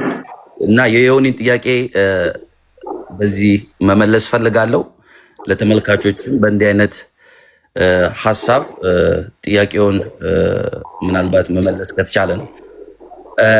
በዮሐንስ ወንጌል ምዕራፍ 17 ከቁጥር 15 እስከ 23 ጌታ ኢየሱስ ክርስቶስ ወደ እግዚአብሔር የጸለየበት ክፍል ነው። ሙሉን የዮሐንስ ወንጌል ምዕራፍ 17ን ስታነቡት ኢየሱስ ክርስቶስ በምድር ላይ ስጋ ለብሶ ፍጹም ሰው ፍጹም አምላክ ሆኖ ከተመላለሰ በኋላ እዚህ ምድር ላይ ያለውን ሚሽኑን ከጨረሰ በኋላ ከማረጉ በፊት ወይንም ደግሞ ከመመለሱ በፊት የጸለየው የኢየሱስ ክርስቶስ የመጨረሻ ጸሎት ዮሐንስ ወንጌል ምዕራፍ 17 ነው።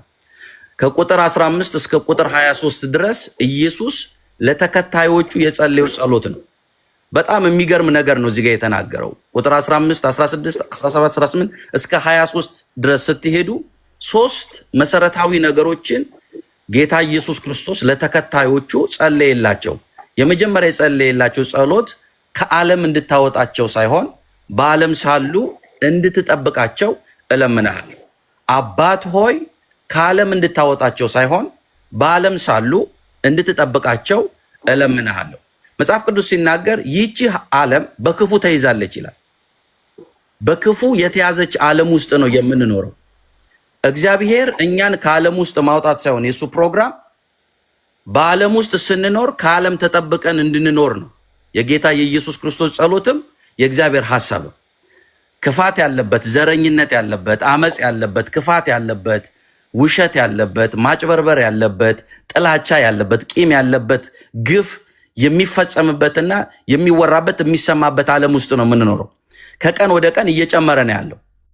ከቀን ወደ ቀን እየገዘፈ ነው ያለው። ደም ማፍሰሱ፣ ግድያው፣ አመፁ፣ ሁሉ ነገር እየጨመረ ነው ያለው።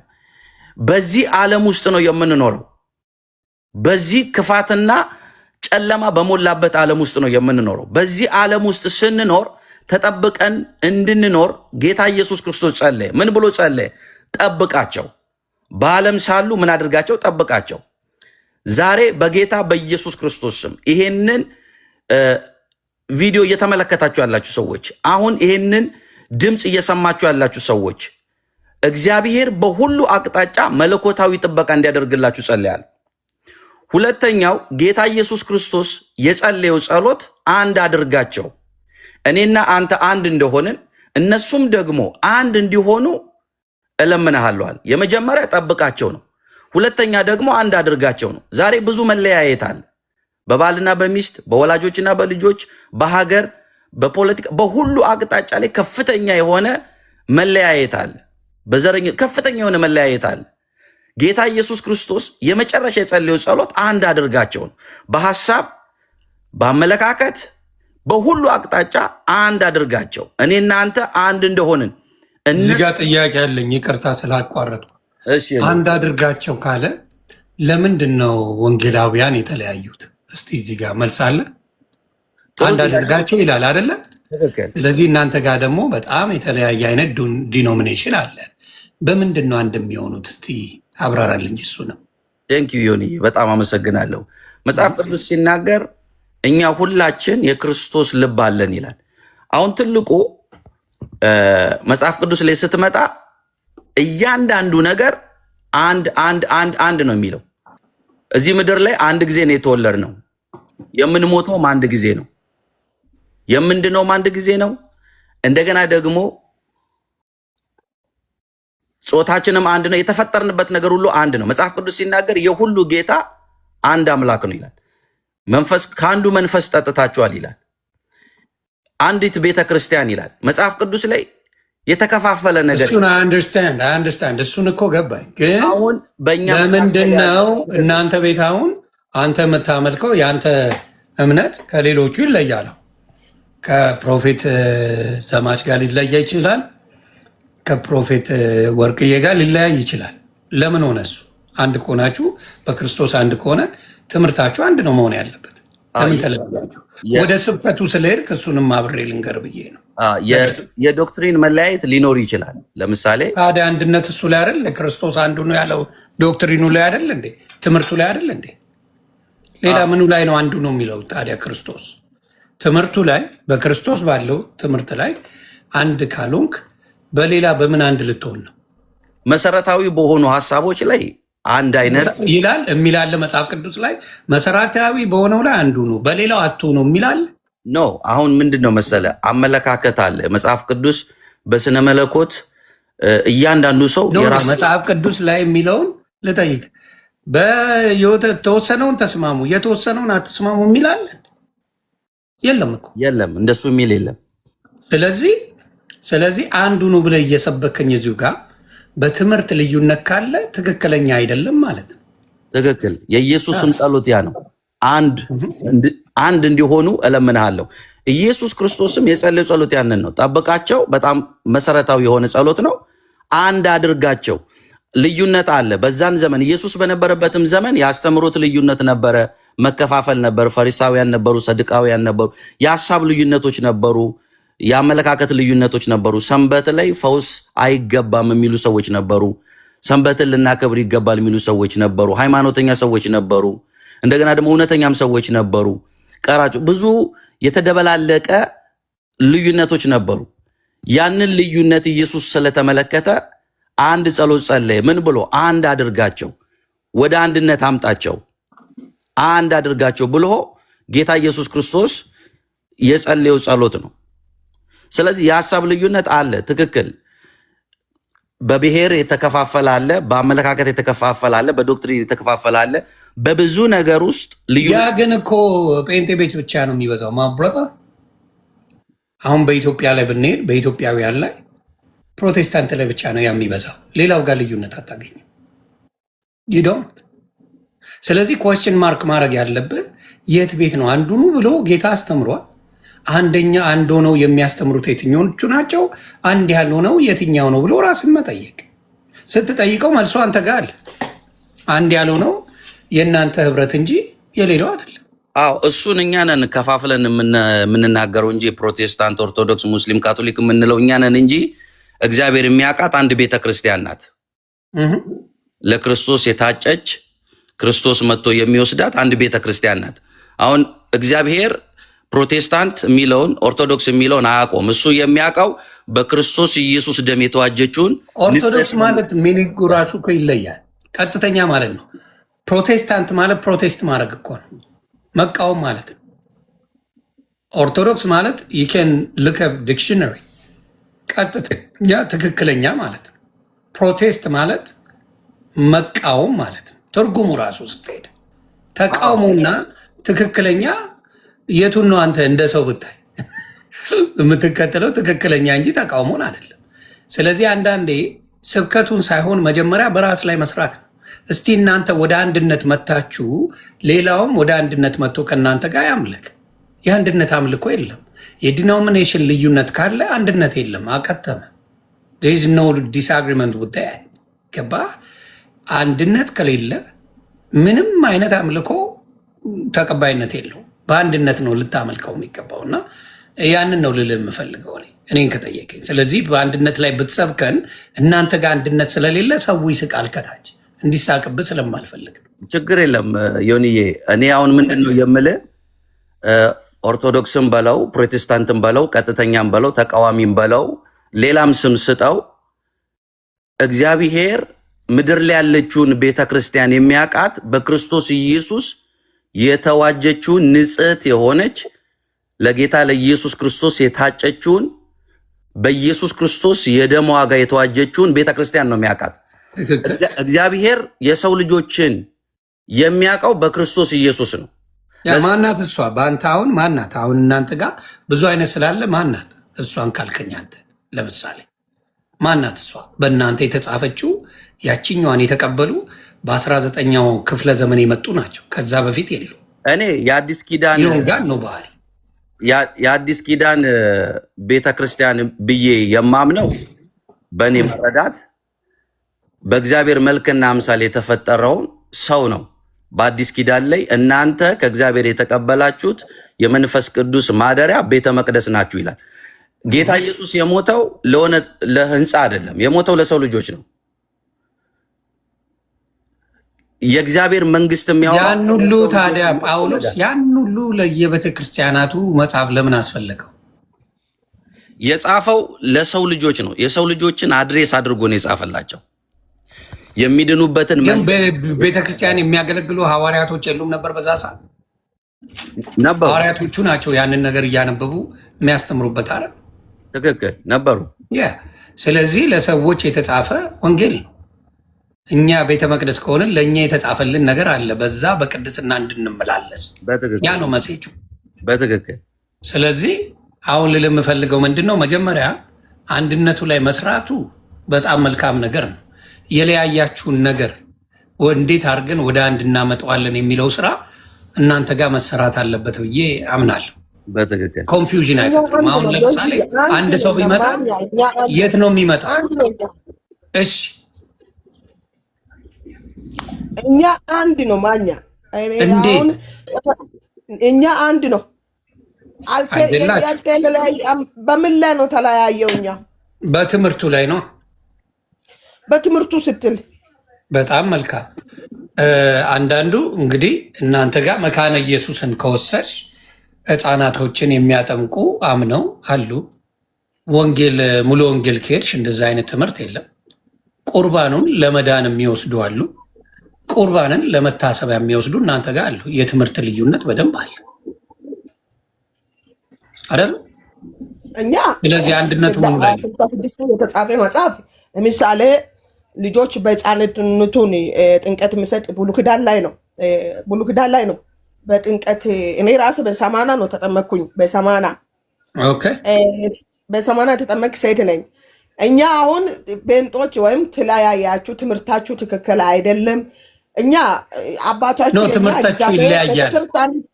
ቤተክርስቲያን ከጀመረች ሐዋርያ 12 ላይ ነው ቤተክርስቲያን ተብሎ የተጀመረ ወደ አዲስ ኪዳን ስትመጣ። ስለዚህ እኛን የሚለያይ ወይም መለያየት እናንተ ጴንጦች መሀል አለ የሚል እኔ በጣም ይቅርታና ማኛ ይሄ ነገር እኔ አልቀበልም። በጣም የእውነቱ አንዴ ያለውን የለም አልልሽማ እናት የመቀበል ያለመቀበል ሳይሆን ያለውን የለም አልልሽ። ካለ አለ ነው፣ ከሌለ እኔ አላየውም እስከ ዛሬ። ይሄን አይቀበሉትም። አሁን ሙሉ ወንጌል አትቀበለውም። ይሄ አትቀበለው። ያንቺን በ80 ቀን መጠመቅ አትቀበለውም። ታታምኒ አትጠመቂም ነው የምትለው። ጥንቀት አይቀበሉም። የእነርሱ ዶክተርና ማለት ነው። እሱ አውቃለሁ። ዶክተርና እነሱ ጥንቀት አያምኑም። እኛ ግን ጥንቀት ስለዚህ አንድ አይደላችሁማ። የተጻፈ እኮ ተጠመቁ የተባለ እኮ መጽሐፍ ላይ ነው ያለ እኮ ተጠመቁ እነሱ አሉ። ሙሉ ወንጌሎች ደግሞ አንቀበለውም አሉት። መቀበሉ ያለ መቀበሉ እነሱ እኮ የተጻፈ መጽሐፍ ላይ እያየ ነው አንቀበልም አሉ እንጂ እኛ መጽሐፍ ቅዱስ ላይ የተጻፈ በአብ በወልድ በመንፈስ ቅዱስ እየጠመቃችሁ ደቀ መዛሙርቱን አድርጎ የተባለ ተጽፏል መጽሐፍ ላይ። እኛ የተጻፈ ቃሉ መከተሉን ግዴታ ነው። ትክክል። ካልተቀበሉ አብረን አንድ ነው ማለት አይቻልማ። እሱ እኮ የነሱ ዶክተርና ይሆን ይችላል። አዎ። ስለዚህ እንዴት አንድ ትሆናላችሁ? እንደኔ ከነሱ ጋርም ተገናኝቼ መላቅም መካነ ኢየሱስ ልጅ ነኝ እኔ። አንድ ቀን ከነሱ ጋርም ንግግርም የለውም። በጥምቀት የሚያምን ሴት ነኝ። መጽሐፍ ቅዱስ ላይ የተጻፈ የሚያምን ሴት ነኝ። በሌላ መከፋፈል እናንተ ትምህርታችሁ ትክክል አይደለም፣ ተሰማሙ። እናንተ መጀመሪያ ራሳችሁን አንድነት ህብረቱን ፍጥሩ የሚል ማኛ ከሱ እኔ ነፃ ነኝ፣ ምንም አይመለከትም። እና እሱ እኔ ሳሬ ነው ሰማ እንደዚህ አይነት ነገሮች ፕሮፌት ወርቄ ጠይቂ። ያንቺን እኮ እስማማለሁ። አሁን ለምሳሌ መካነ ኢየሱስ ላይ ያለው ጥምቀት፣ ቅዱስ ቁርባን ትምህርቱ በጣም ደስ የሚል ትምህርት ነው። በጣም መጽሐፍ ቅዱሳዊ ነው። ምንም ስህተት የለውም እሱ ትምህርቱ። አሁን ሙሉ ወንጌላውያን ናቸው እንደዚህ የሚደረገውን የሚቃወሙትና ጭራሽ ስድቡላ የሚያመጡት እነሱ ናቸው። ስለዚህ አንድ አይደለም። ዲኖሚኔሽን ላይማ ፕሮፌት ተመስገንም መናገር ይችላል። ምንም የሚያገናኝ ነገር የለም። ታሜ ከተናገረ ይናገር፣ ግን እኔ አላቅም በዚህ ጉዳይ። ይኸው አረ ፕሮፌት ተሜ ትንሽ በስሱ ሄድበት። ዮኒዬ እያንዳንዱ ቤተ እምነት የራሱ የሆነ ዶክትሪን አለው፣ ማለት የሚያስተምርበት የራሱ የሆነ ዶግማ አለው እና መካነ ኢየሱስ የራሷ የሆነ ዶግማ አላት። ሙሉ ወንጌልም እንደዛው፣ መሰረተ ክርስቶስም ሌሎችም እንደዚሁ የራሳቸው የሆነ የአስተምሮት እንትን አላቸው፣ ዶክትሪን አላቸው። በዛ ዶክትሪን ተከታዮቻቸውን ያስተምራሉ። ያንን እውነት ለአባሎቻቸው ግንዛቤ በማስጨበጥ ረገድ ያንን ይሰራሉ። ያ ማለት ግን በእኛ መካከል ሰፊ ልዩነት አለ የሚያስብል ጉዳይ አይደለም። ምክንያቱም ትልቁ አንድ የሚያደርገን በእግዚአብሔር ሶስትነት አንድነት የምናምን ሰዎች ነን። አብ ወልድ መንፈስ ቅዱስ አንድ አምላክ ብለን የምናምን ሰዎች ነን። መሰረታዊ በሆነው ወይንም ዋና በሆነው ነገር ላይ አንድ የሚያደርገን ነገር ነው ያለው። በጌታ በኢየሱስ ክርስቶስ ድህነት እንዳለ ሁሉም የሚስማማበት ጉዳይ ነው። ትልቁ የእግዚአብሔር ደግሞ ዓላማ የሰው ልጆችን በክርስቶስ ኢየሱስ መጠቅለል ወይንም ደግሞ ማዳን ነው። የእግዚአብሔር ትልቁ የዘመን ፍጻሜ ሚሽኑ፣ የእግዚአብሔር ትልቁ አልቲሜት ጎሉ ሰዎችን ዓለም ላይ ምድር ላይ ያለውን የሰው ዘር በሙሉ በእግዚአብሔር መልክና አምሳል የተፈጠረ የሰው ዘር በሙሉ ወንድ፣ ሴት፣ ነጭ፣ ጥቁር እያንዳንዱ ሰው የእግዚአብሔር የመጨረሻ ጎሉ በክርስቶስ ኢየሱስ መጠቅለል ወይንም ደግሞ የማዳን ፕሮግራም ነው ያለው። የእግዚአብሔር ዘላለማዊ ፕሮግራም ማለት ነው። የአስተምሮት ልዩነት ይኖራል። አሁን በጥምቀት ጉዳይ፣ በቁርባን፣ በጌታ እራት ጉዳይ፣ በተለያየ አይነት አቅጣጫ ላይ የአስተምሮት ልዩነት ሊኖር ይችላል። ያ ማለት ግን በእኛ መካከል መከፋፈል ወይንም ልዩነት አለ ማለት አይደለም። የሚያስማማን ወይንም አንድ የሚያደርገን መሰረታዊ ነገር አለ። በእግዚአብሔር ሶስትነትና አንድነት እናምናለን። እንደገና ደግሞ የሰው ልጆች የሚድኑበት ቀጥተኛ መንገድ ኢየሱስ ክርስቶስ እንደሆነ ደግሞ እናምናለን። በመስቀል ላይ በተሰራልን በተከፈለልን መስዋዕትነትና ዋጋ እናምናለን። ትልቁ የሰው ልጆች ከእግዚአብሔር ጋር የታረቁበት፣ ከዘላለም ሞት ከዘላለም ፍርድ የዳኑበት፣ ወደ እግዚአብሔር መንግስት የተቀላቀሉበት፣ ከእግዚአብሔር መንግስት ተካፋይ የሆንበት አንደኛው ወይንም ብቸኛው መንገድ ኢየሱስ ክርስቶስ እንደሆነ ሁላችንም እናምናለን። ያንን እውነት እንናገራለን፣ ያንን እውነት እናስተምራለን። ይሄ አንድ የሚያደርገን ጉዳይ ነው። ስለዚህ እያንዳንዱ ሰው በአንድ ሀሳብ ላይ የራሱ የሆነ ምልከታ ይኖረዋል፣ የራሱ የሆነ ቪው ይኖረዋል።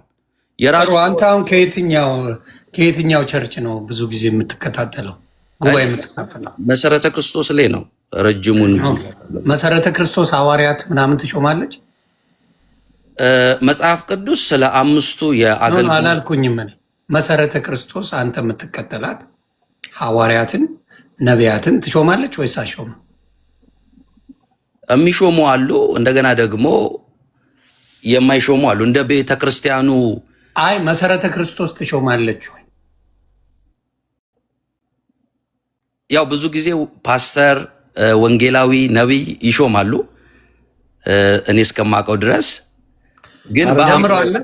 ግን በአምስቱ የአገልግሎት ዘርፍ አቡሼ አንድ ትተዋወቁ የለ ደምል ሲጠይቅ ቀጥታ መልስልኝ። ይሾማሉ ወይም አይሾሙም ማለት ነው። አሁን መካነ ኢየሱስ አትሾምም፣ አለቀ። በራስ ማለት ትችላለህ የራስህን እንጂ አትሾምህ። መሰረተ ክርስቶስ የምትሾም ከሆነ እስቲ ደም የሚያውቀው ነገር ስላለ ትሾማለች ወይም አትሾምም ይባል። አቡሼ ይሰማል? አቡሼ እየሰማሁ ነው። ሹመት ስንቴ ነው? አንድ ጊዜ። ቴንኪው። አንተ መሰረተ ክርስቶስ ምን ብላ ነበር ሾመችክ?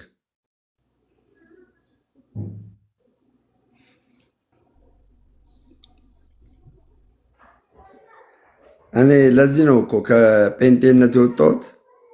ለዚህ ነው ገባ። ያው የተለያየ ዲኖሚኔሽን ስላለ አንዶኝ መከራከር አቃተኝ። የዛሬ እንግዲህ አመት ሆነኝ እኔ ኦርቶዶክስ ከሆንኩ ጀምሮ አመት ሆነኝ። በቃ ግራ ነበር። እንደውም አንዴ መካነ ኢየሱስ እንዲያታስተምርን ብዬ በእግሬ ሁሉ ሮጭ አለሁ። መካነ ኢየሱስ ቤተክርስቲያን ሳይ ለካ ታስተምራለች። ኦርቶዶክሳውያን ለጠየቁት ጥያቄ መልስ መመለስ አቅቶኝ ማለት ነው። እና እኔ አሁን እርፍ ብያለሁ። ኦርቶዶክስ ሆኜ እርፍ ብያለሁ። አልወዛገብም። ለመጠየቀው ለየትኛውም ዲኖሚኔሽን መልስ አላት ኦርቶዶክስ ገባ። ግን በፔንቴኮስታል ሹመት አንዴ ነው ካልክ ምን ነበረ? ፕሮፌት ተሜ ከዚህ በፊት ምን ነበር? ፓስተር ነበረ ወይስ ሌላ? አይ ፕሮፌት ተሜ ከዚህ በፊት መሰረተ ክርስቶስ የሾመችው ወንጌላዊ ብላ ነው። አሁን ደግሞ ስለዚህ ፕሮፌትነቱ የመጣው ከራስ የተጨመረ ነው ወይስ ቤተክርስቲያኗ? ምንድን ነው መሰለ ዮኒዬ፣ አሁን ቤተክርስቲያናችን በፍሬ ታምናለች። ቅድም የመጀመሪያ ላይ ፕሮፌት የጠየቀችው ጥያቄ አንድ ሰው በፍሬው ነው የምታውቀው። ያ ፍሬ ደግሞ የስራ ውጤት ነው። አንተ በህይወት ገባኝ። ቤተክርስቲያኗ ናት አሁን ፕሮፌት ብላ ሾመች። አዎ ቤተክርስቲያኗ ናት የሾመችኝ። ግን ኧረ ተሜ እሱ ዋና ጉዳይ አይደለም። ኧረ ዋና ጉዳይ ነው። ተሜ ተው፣ ይሄማ ዋናው ጉዳይ ነው። ምንድን ነው መሰለህ ዮኒዬ፣ ቆይ እስቲ ደሜ ጨርሰው በስሱ። ተመስገን። ምን አለ መሰለህ እንትንማ ነቢያትንና ሐዋርያን አሾመም። እርግጥ ነው። እኔ አንድ ጥያቄ ደምረውን መጠየቅ እፈልጋለሁ። ትጠይቀኛለህ፣ ችግር ይሄን ጥያቄ ትሾማለች ወይ ስልህ እኮ ደብል መልስ ነው የሚመለስ። ጥያቄ ደሜን ልጠይቀው። መሰረተ ክርስቶስ ሐዋርያት ብላ አትሾምም ማለት ይሄን መልስልኛ። ለምን የመተዳደሪያ ደንቡ አለ። የመተዳደሪያ ደንባችሁ ላይ እንግዲህ የመሰረተ ክርስቶስ የእምነት አቋም አለ። ሁሉም የእምነት አቋም መግለጫቸው አለ እያንዳንዱ ማለት ነው። እና በዛ ሂደት ውስጥ ሹመትን አስመልክቶ ሐዋርያትና ነቢያት እንደቆመ የሐዋርያትና የነቢያት አገልግሎት እንደቆመ አርጋ እና ግን አገልግሎቱ ጸጋው እንዳለ አርጋ ነው የምታምነው። ሹመት ግን የለም። ተሜ ሹመት የለም። ኤምኬሲ አሹምም። በዚህ አንተ ሹመትን ያገኘው ያው በፊትም ስለማቀቅ ጸጋው እንዳለብህ ያኔ ታገለግል እንደነበረ አይኖዛት። ግን ሹመቱን ያገኘው በላይ ጋር ከሄድክ በኋላ ነው ነቢይ የተባልከው በላይ ጋር በላይ አጭሩ ጋር ማለት ነው። እና እዛ ጋር ከሱ ጋር ታገለግል ነው ፕሮፌት የተባልከው እንጂ እዛ እያለ ኢቨን ዞ እንኳን ተሼ ራሱን ፕሮፌት ይላል እንጂ ወንጌላዊ ተሼ ነበረ። ተሼ ራሱ ለስላሳ ጌታ የሚገዛለት አይደል? በላይ ማለት 5 ዓመት ዳቦና ለስላሳ እየገዛ ጌታ ሲያኖረ ነበር ያለው መሰለኝ ባልሳሳት። ታሪኩ ምስክርነቱን አላውቅም፣ ግን እኔ ምስክርነቱን በደንብ ነው የሰማው። ያ ነው እውነታው ያ ነው። ይህንንማ ማመን አለበት ተምዬ፣ ይህንን ማመን አለበት። ለዚህ ነው ኦርቶዶክስ ተዋሕዶ ውስጥ ምንም አይነት የትምህርት መከፋፈል የሌለው የአስተምሮ መከፋፈል የሌለው አንድ አይነት የሆነ ዶግማ። አንተ አሁን ዶግማ እያልክ ነበረ። ባይዘወይ ዶግማ በ5 አዕማደ ምስጢራት የተካተተ ነው። በፕሮቴስታንት ቤተ እምነት ውስጥ ዶግማ የለም። ምክንያቱም ዶግማ ካለ 5ቱ አዕማደ ምስጢራትን መቀበል መቻል አለባቸው። ገባ? የለም። ስለዚህ እውነታው ይሄ ነው፣ ሀቁ ይሄ ነው ተምዬ። እሺ አባቴ ጥሩ። እኛ ግን ምንድነው 5ቱንም የአገልግሎት ዘርፎች እንቀበላለን፣ እናምናለን። የአገልግሎት ፍሬ በአገልጋዩ ህይወት ላይ ሲታይ ቤተ ክርስቲያን ተገቢውን የሆነ የአገልግሎት ኦርዲኔሽን ወይንም የሹመት ስርዓት ትፈጽማለች ማለት ነው። ተፈጸመስ ከኤሚኬቲ ነቢይ ተብሎ የተሾመ ማን አለ? ያው እኛ የምናውቀው ያደግንበትን ቤተክርስቲያን ብቻ ስለሆነ ነው ያንን የምንናገረው እንጂ አሁን ድፍን ኢትዮጵያ የመሰረተ ክርስቶስ ቤተክርስቲያን አገልግሎት ስንመለከት ቤተክርስቲያኗ ያመነችበትን የአገልግሎት ዘርፍ ሰዎችን ለዛ አገልግሎት ትሰይማለች ወይንም ትሾማለች። ያው እኛ የምናውቀው ያደግንበትን ቤት ስለሆነ። ነቢይ ጥላሁን ታውቀዋለህ? ማኛው ነቢይ ጥላሁን ሲባል ታውቃለህ? ነቢይ ጥላሁን አስተማሪ ነው። በኤምኬሲ ውስጥ ደብረ ዘይት ባለችው መሰረተ ክርስቶስ መምህር ነው የተባለው። ግን ራሱን ነቢይ ብሎ ሾሞ ሰዎች ነቢይ ብለው ነው የሚጠሩት። አሁን ነቢይ ብለው ጠርተውት አሁንም አለ። ከዛ ባሻገር ግን ኤምኬሲ የትኛውን ቦታ ላይ መካነ ኢየሱስ የትኛውን ቦታ ላይ ቃለ ሕይወት የትኛውን ቦታ ላይ ነቢይና ሐዋርያ ብለው አይሾሙም። ይሄ የአድሚኒዝም የሆነ። ስለዚህ ማን ነው የሚሾመው? ሙሉ ወንጌል ትሾማለች እንደዛ ብላ። አሁን እንደውም ሙሉ ወንጌል አጠነከረችው። በፊት ሙሉ ወንጌል ዝም ብላ ነበር ነቢይ የምትለው። አሁን በመተዳደሪያ ደንቧ ላይ አጠነከረችው። የ10 ቤተክርስቲያን ምስክርነት ከሌለው 10 አጥቢያ ማለት ነው ምስክርነት ከሌለው በቃ አልሰጥም ብትል አይሻልም እንዴ? 10 ምስክርነት ካለች የሚታወቅ አገራዊ ትንቢትና ዓለም አቀፍ ትንቢት የተነበየ የሚታወቅ ተንቢዮ የተሳካለት ገባ ተንቢዮ የተሳካለት ነው የምትሾመው አሁን ላይ ማለት ነው።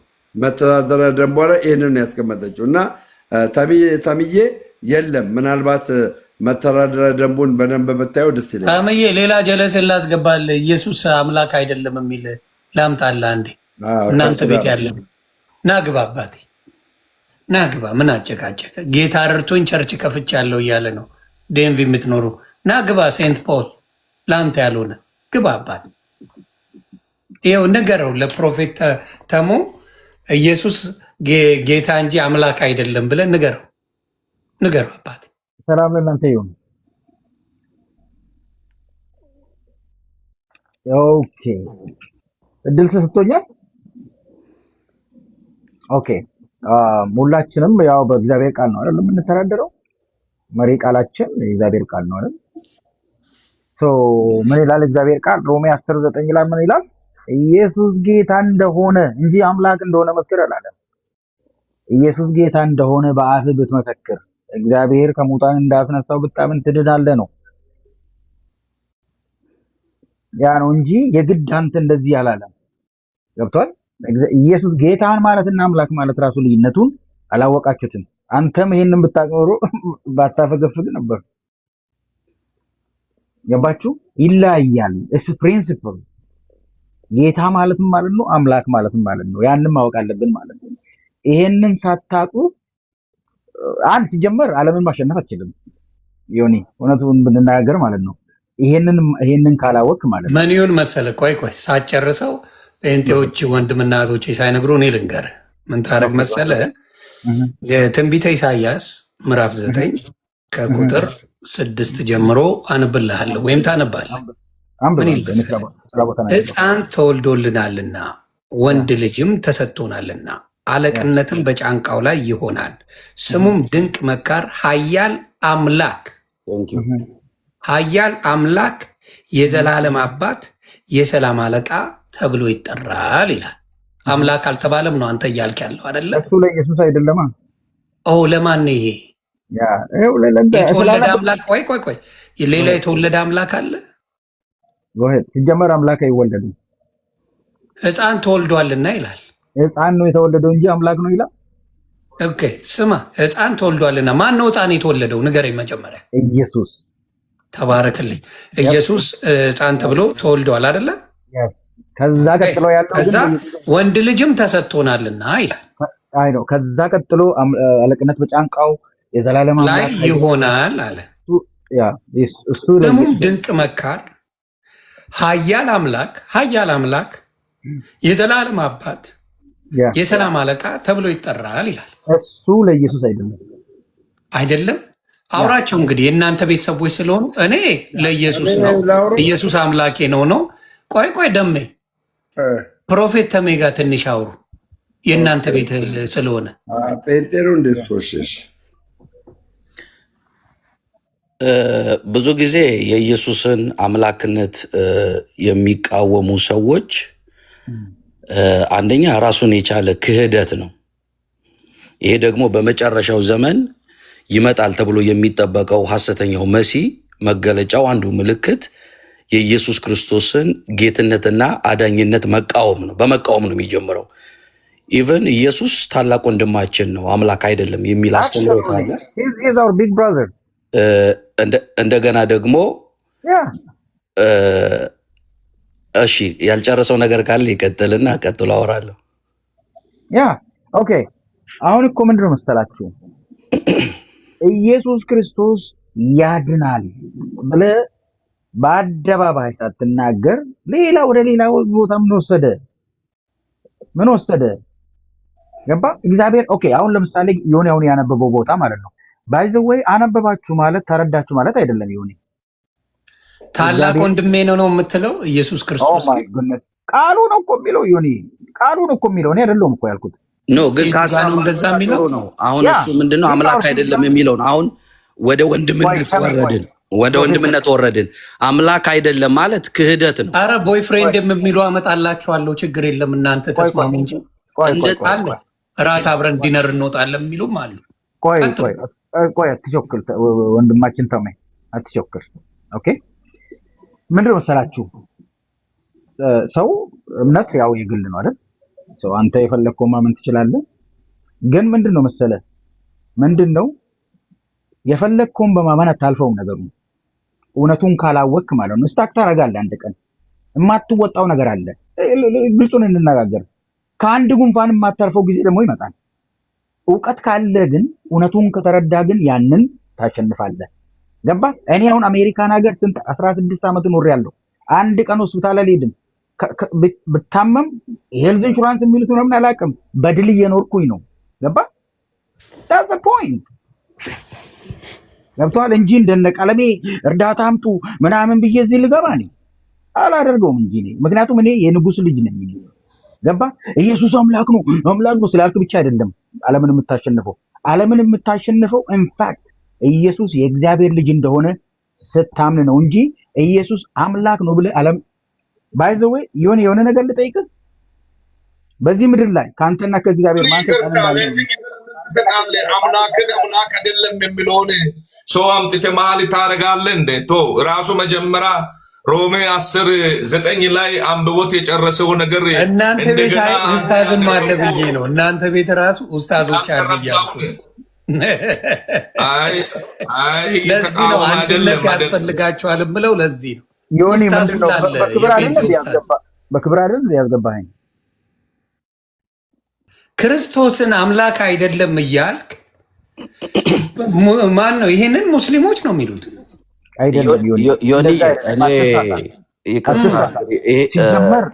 አንደኛ ኢየሱስ የእግዚአብሔር ልጅ ነው። ቆይ በተራ ብንነጋገር ጥሩ ነው። አሁን እሱ ተናገርሽ።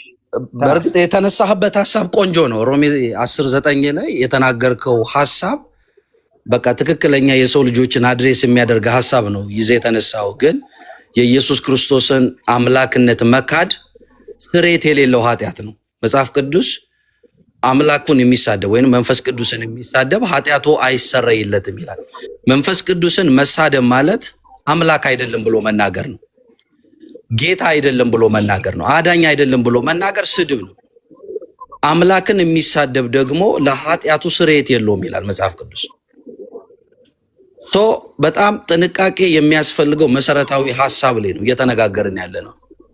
እውነት ነው። ቅድም አንተ እንዳልከው የሰው ልጆች በእውቀት ነው ወደ መዳን የሚመጡት። ምሳሌ ላይ የእግዚአብሔር ቃል ሲናገር ነፍስ በእውቀት ትድናለች ይላል።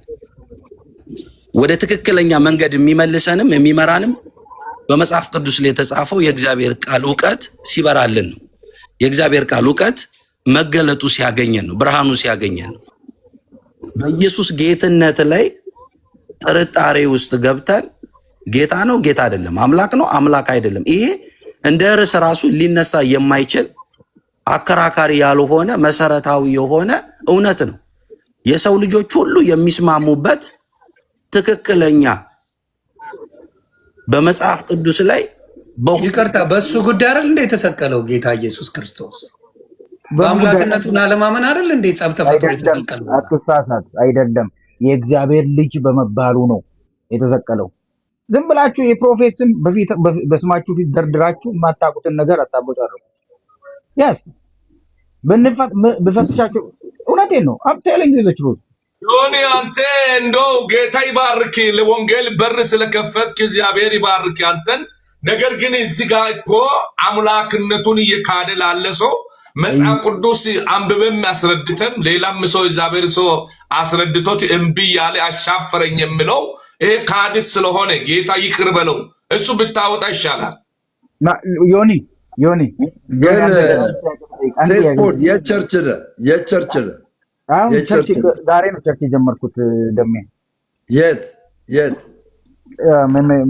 ሜሪላንድ ትኩስ ቸርች ጀምሮልሃል። ሊሸቅል ዮኒ መጥቶ ገንዘብ አልቀበልም። ዮኒ አይ ሸቅል ትኩስ ቸርች ነው ያንተ። ደግሞ አይደለም ይሄ መንፈስ ነው። በኢየሱስ እንገጽታለን። በውስጡ ከፍተኛ የሆነ ጠላት እየሸበረ ውስጥ አብሮውን እየጎዳ አለ። ብንጸልይ ይሻላል። በዚህ ዙሪያ ልጸልይልህ ዛሬ አዲስ ፕሮፌት አንድ ቃል ልንገረው። ፖል እግዚአብሔር የመሰከረው ምስክርነት በመጽሐፍ ቅዱስ ትቀበላለህ? መጽሐፍ ቅዱስ አይደለ እንዴ መሰብኩ የዳንኩበት በሱ አይደለ እንዴ? በመጽሐፍ ቅዱስ እግዚአብሔር የመሰከረውን ምስክርነት ከተቀበልክ እግዚአብሔር ስለ ኢየሱስ ክርስቶስ አምላክ መሆኑን ተናግሯል። ትቀበላለህ? እባክህ ዝም ብለህ አታውራ። ይሄ የትኛው መጽሐፍ ቅዱስ ነው የምታመጣው አንተ ደግሞ? አሁን ከነዚህ አንተ ትሻላለህ። ቆይ ልንገርህ፣ ከኔ ጋርማ ከገጠም ግጠም፣ ብራዘር ከኔ ጋር ከገጠም ግጠም። ይኸው መጽሐፍ ቅዱስ የራሴ ያልጠቀመህ ለእኔ ልትሰብከኝ ነው እንዴ? ይኸው ትቀበላለህ። ይህንን ትቀበላለህ። አንብብ። ዕብራውያን 1 ላይ ከ5 ጀምሮ እስከ 7 ያለውን አነባለሁ። እንደዚህ እሱ ራሱ ለኢየሱስ አይደለም፣ እሱ ወልድ ነው። አዳምጥ፣ ወልድና ኢየሱስን አደንግጥ። ደምሮ እባላለሁ፣ አደንግጥ። ከመላእክትስ አንተ ልጄ እኔ ዛሬ ወልጄሃለሁ፣ ደግሞም እኔ አባት እሆንሃለሁ። ምን እሆንሃለሁ? አባት እሆንሃለሁ። አባት የሆነው ማን ነው? እሱ ልጄ ሆነኛል። ኦኬ ያለው ከቶ ለማን ነው? ደግሞም በኩሩን ወደ ዓለም ሲያገባ በኩሩን ወደ ዓለም ሲያገባ ፕሊስ፣ በእናትህ አንድ አዳምጥ። እግዚአብሔር ቃል ነው የምናገረው። ፕሊስ አንድ አዳምጥ። ደግሞም በኩሩን ወደ ዓለም ሲያገባ የእግዚአብሔር መላእክት ሁሉ ለእርሱ ይሰግዳሉ ይላል። ከዛስ ስለ መላእክት መላእክቱም መናፍስት አገልጋዮችም የእሳት ነበልባይ የሚያደርግ ይላል ይልና ስለ ልጁ ግን የእግዚአብሔር ልጅ ማን ነው? ወልድ። የእግዚአብሔር ልጅ ማን ነው? ክራይስት። ኢየሱስና ክራይስት። በቃ አንድ አዳምጥ። በቃ መልስ። ቆይ ገና ኢየሱስና ክራይስት ይለያያል እያለ ነው ደሜ እየሰማ በደ ክርስቶስ ማለት የተቀባ ማለት ነው። እነዚህን ተዋቸው። አዳምጥ። ልጨርሰው። ስለ ልጁ ግን ይላል። ስለ ልጁ ግን አምላክ ሆይ ያለው ማንን? ልጁን አይደለም። እሱ ማንን ነው ያለው? ዝም ብላችሁ የማታውቁት አትወጡ። ማንን ነው ያለው? በእንግሊዝኛ ላንብብልህ። ምዕራፉን አንዴ ደግመህ አንብበው። ከምንድን ነው? ዕብራውያን ምዕራፍ 1 ቁጥር 8 ላይ ላንብብላችሁ አንዴና በእንግሊዝኛ ላንብብለት። በእንግሊዝኛ በእናትህ በደንብ አድርጎ ስለሚገልጸው በእንግሊዝኛ አንብበው። ይሁን በእንግሊዝኛ አንብበው። ዕብራውያን 1:8 በት ይላል። All right.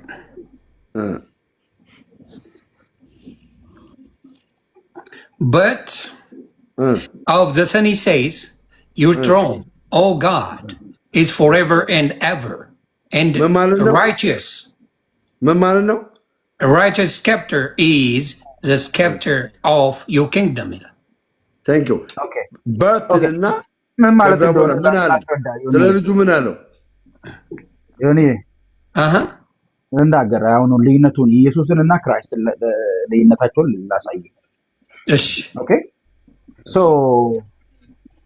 ሰዎች ኢየሱስን እንጂ ወልድን አያውቁትም። ከእግዚአብሔር ቃል ላሳያችሁ ነው ወልድን እንደማታውቁ ማለት ነው። ዮኒ ማቴዎስ 11:17 አንብብልኝ። እሺ ያ ወልድን እንደማያውቁ እሺ ችግር የለውም።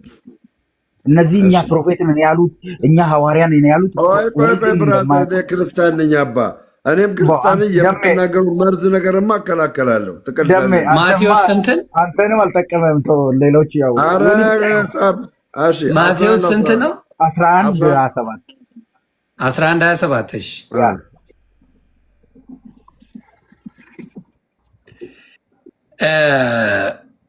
ሁሉ ከአባቴ ዘንድ ተሰጥቶኛል። ከአብ በቀር ወልድን የሚያውቅ የለም፣ ከወልድ በቀር ወልድንም ሊገልጥለት ከሚፈቅድ በቀር አብን የሚያውቅ የለም። እናንተ ደካሞች በቃ አየህ ሰዎች እኛ ኢየሱስን ነው እንጂ ወልድን ሪፕሬዘንት ያደረገውን ክራይስትን አናውቀው። ገብቷል? ለዛ ነው ያ ሁሉ መቀባጠር ብራዘር እንዴ መጀመሪያ ራሱ ጋር መታረቅ አለበት። ፕሮፌት ቢጸልዩለት ጥሩ ነው። አይሆንም። አንዴ ጸልዩለት። አሁን ጸሎት ያስፈልገዋል። ውስጡ የሚያጣምመውን መንፈስ በጌታ በኢየሱስ ክርስቶስ አምላክነትን የሚያስክድ መንፈስ በዚህ ሰውዬ ውስጥ ያለው ቀላጅ መንፈስ በኢየሱስ ስም ተነቀለ ይሁን። ውጣ ይነቀል በኢየሱስ ስም። ተቃውመናል በኢየሱስ አምላክነትን እየካደ ላለው ሰው በውስጡ እየተሽከረከረ ያለው መንፈስ በኢየሱስ ክርስቶስ መተናል። አየህ መታል እኮ በኢየሱስ ስም እነ የተመታ ነው እኮ። እርግጠኛውን የልንገርህ ከእያንዳንዳቸው አጋንንትን አስጨዋለሁ። ከእያንዳንዳችሁ ከዮኒም ጭምር ከአንተም ራስ ዮኒ አጋንንታችሁን አስጨውላችኋለሁ። እግዚአብሔር ምስክሬ። እሺ መጀመሪያ ከኔ ያስወጣል ኢየሱስ ስም አንዴ ነው። እኔ እንደናንተ በእውቀት ቃል ኖ እኔ ቆይ አስጨዋለሁ አጋንንት ካንተ ውስጥ ብለኛል። ልስማ እኔ ዝም ማለት አብሶሉት ዮኒ በተለይ አስወጣል። በተለይ እኔ ላይ እንደውም ብዙ ነው ያለው እና ቆይ ፖሊ አንዴ ስማኛ።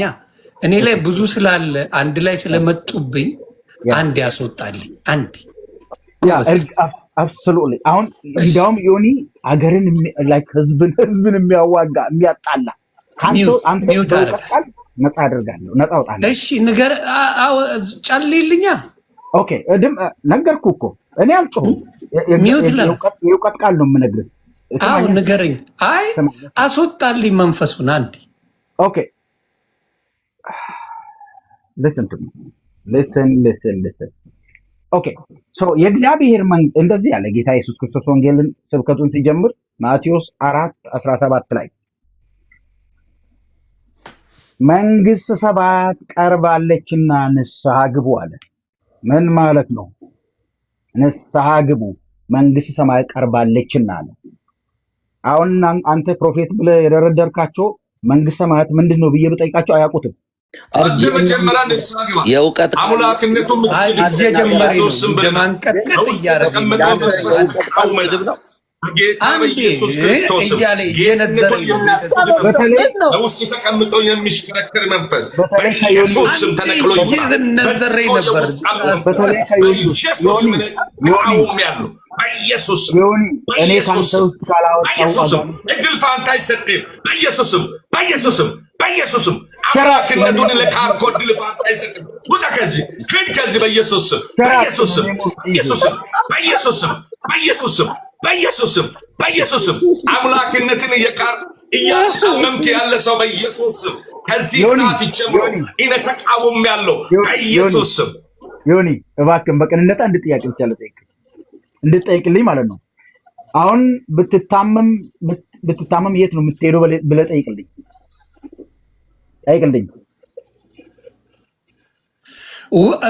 ፕሮፌትዬ ውሃ ስላልያዘ አይሰራለትም። ለሱ ውሃ ያዝ።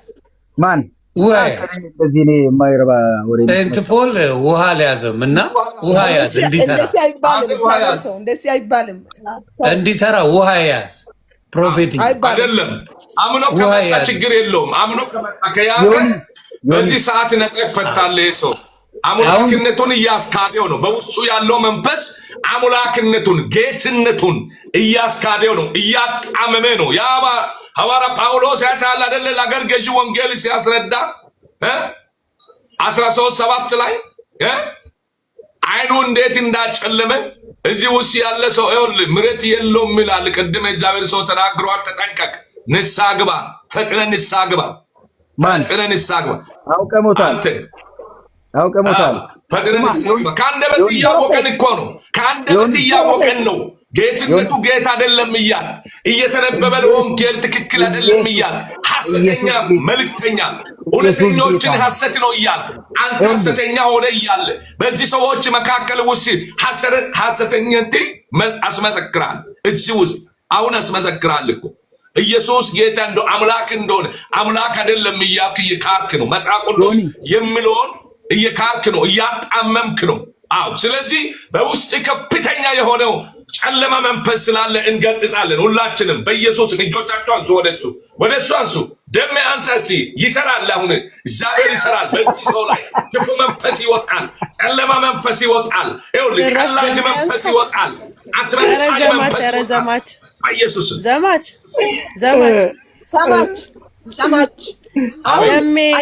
ደሜ ቢጸልይ ጮሆ ይወጣል እንዴ ሰይጣኑ?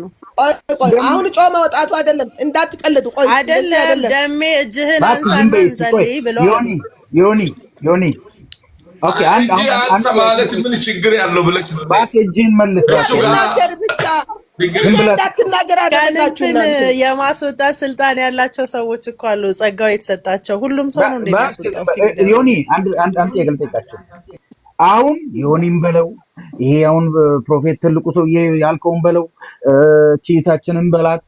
አሁን ብትታመሙ የት ነው የምትሄዱት? ልጆቻችሁ ቢታመሙ የት ነው የምትሄዱት? ዮኒ ሆስፒታል ነው አይደል?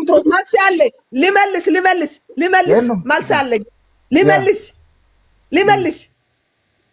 ልመልስ እንደዚህ ይላል መዝሙረ ዳዊት ቀነፍ 27 ላይ እንደዚህ ይላል እግዚአብሔር ብርሃንና መድኃኒቴ ነው፣ የማስፈራ ማን ነው? በሕይወቴ መተማመኛዬ ነው። እግዚአብሔር ብርሃንና መድኃኒቴ ነው፣ የማስፈራ ማን ነው? በሕይወቴ መተማመኛዬ ነው። መድኃኒቴን ኢየሱስን አለው። ቅድም እንደዚህ ብለህ ነበር፣ የእግዚአብሔር መንግስት ምን እንደሆነ አታውቁም እናንተ ብለህ ነበር። የእግዚአብሔር መንግስት ምን እንደሆነ አታውቁም እናንተ እንደዚህ ይባላል። ሰምተሽ የማታውቂው ነገር ልንገርሽ። ደግሞ በዚህ ምድር ላይ እግዚአብሔር ራሱ ስልጣን የለውም። ይሄንን ታውቂያለሽ? በኢየሱስ በጌታ በኢየሱስ እውነቴን ዮኒዬ፣ ይሄንን በቅንነት ነው የምናገረው። እሺ፣ ይሄንን በቅንነት ነው የምናገረው። በዚህ ምድር ላይ ዮኒሻ አንድ ጥያቄ ልጠይቅ። እናንተ ሁለታችሁ ፕሮፌቶች መንፈስ ቅዱስን እያስከበራችሁት ነው? እግዚአብሔርን እያስከበራችሁት ነው? እያገለገላችሁ ነው? አሁን ምን እየሰራችሁ ነው? ያልገባኝ ነገር ምን አልኩ? ወንድም የባሳት ታምጣ ሀገርን አትልቀቃለ ሀገር ሐሰተኛው ተቃወመ። ይኸው ሐሰተኛው ክርስቶስ ምን እየሰራችሁ ነው? ያልገባኝም ነው። አሁን አንቺ የምታወሪው እስቲ እዚህ 20 ሰው ምናምን ሰው አለ አይደለ? ይታዘቡሻል። እዚህ ይሄ ሰውዬ አምላክነት የካደውን ለምን ትክዳለህ ሳትይ እናንተ ያስከብራችሁ ነው የምትዩ። እያስከበረ ነው እዚህ ውስጥ ያለው ሰው ወይ 20 ሰው ነው። እናንተ አሁን ጉባኤ ውስጥ ነው ያላችሁት፣ ቸርች ውስጥ ነው ያላችሁት፣ ወንጌል እየሰበካችሁ ነው፣ እያገለገላችሁ ነው፣ ለ2300 ሰው ትምህርት እየሰጣችሁ ነው። ግን የእውነት እየተጫወኩ ነው፣ እውነት እያወራክ ነው። ኦኬ አንዴ ሙታ ኦኬ እቺ ብቻ ማዳመጥ አለብህ አንተ፣ ማዳመጥ አለብህ። ማዳመጥ አለብህ። ታሳምነን ጥረት ያደረግን ያለው ማዳመጥ አለብህ። ተራው የኔ ነው። የምትናገረው አመታላወራም ተራው የኔ ነው። አዳምጥ። አሁን አንተ በዚህ ምድር ላይ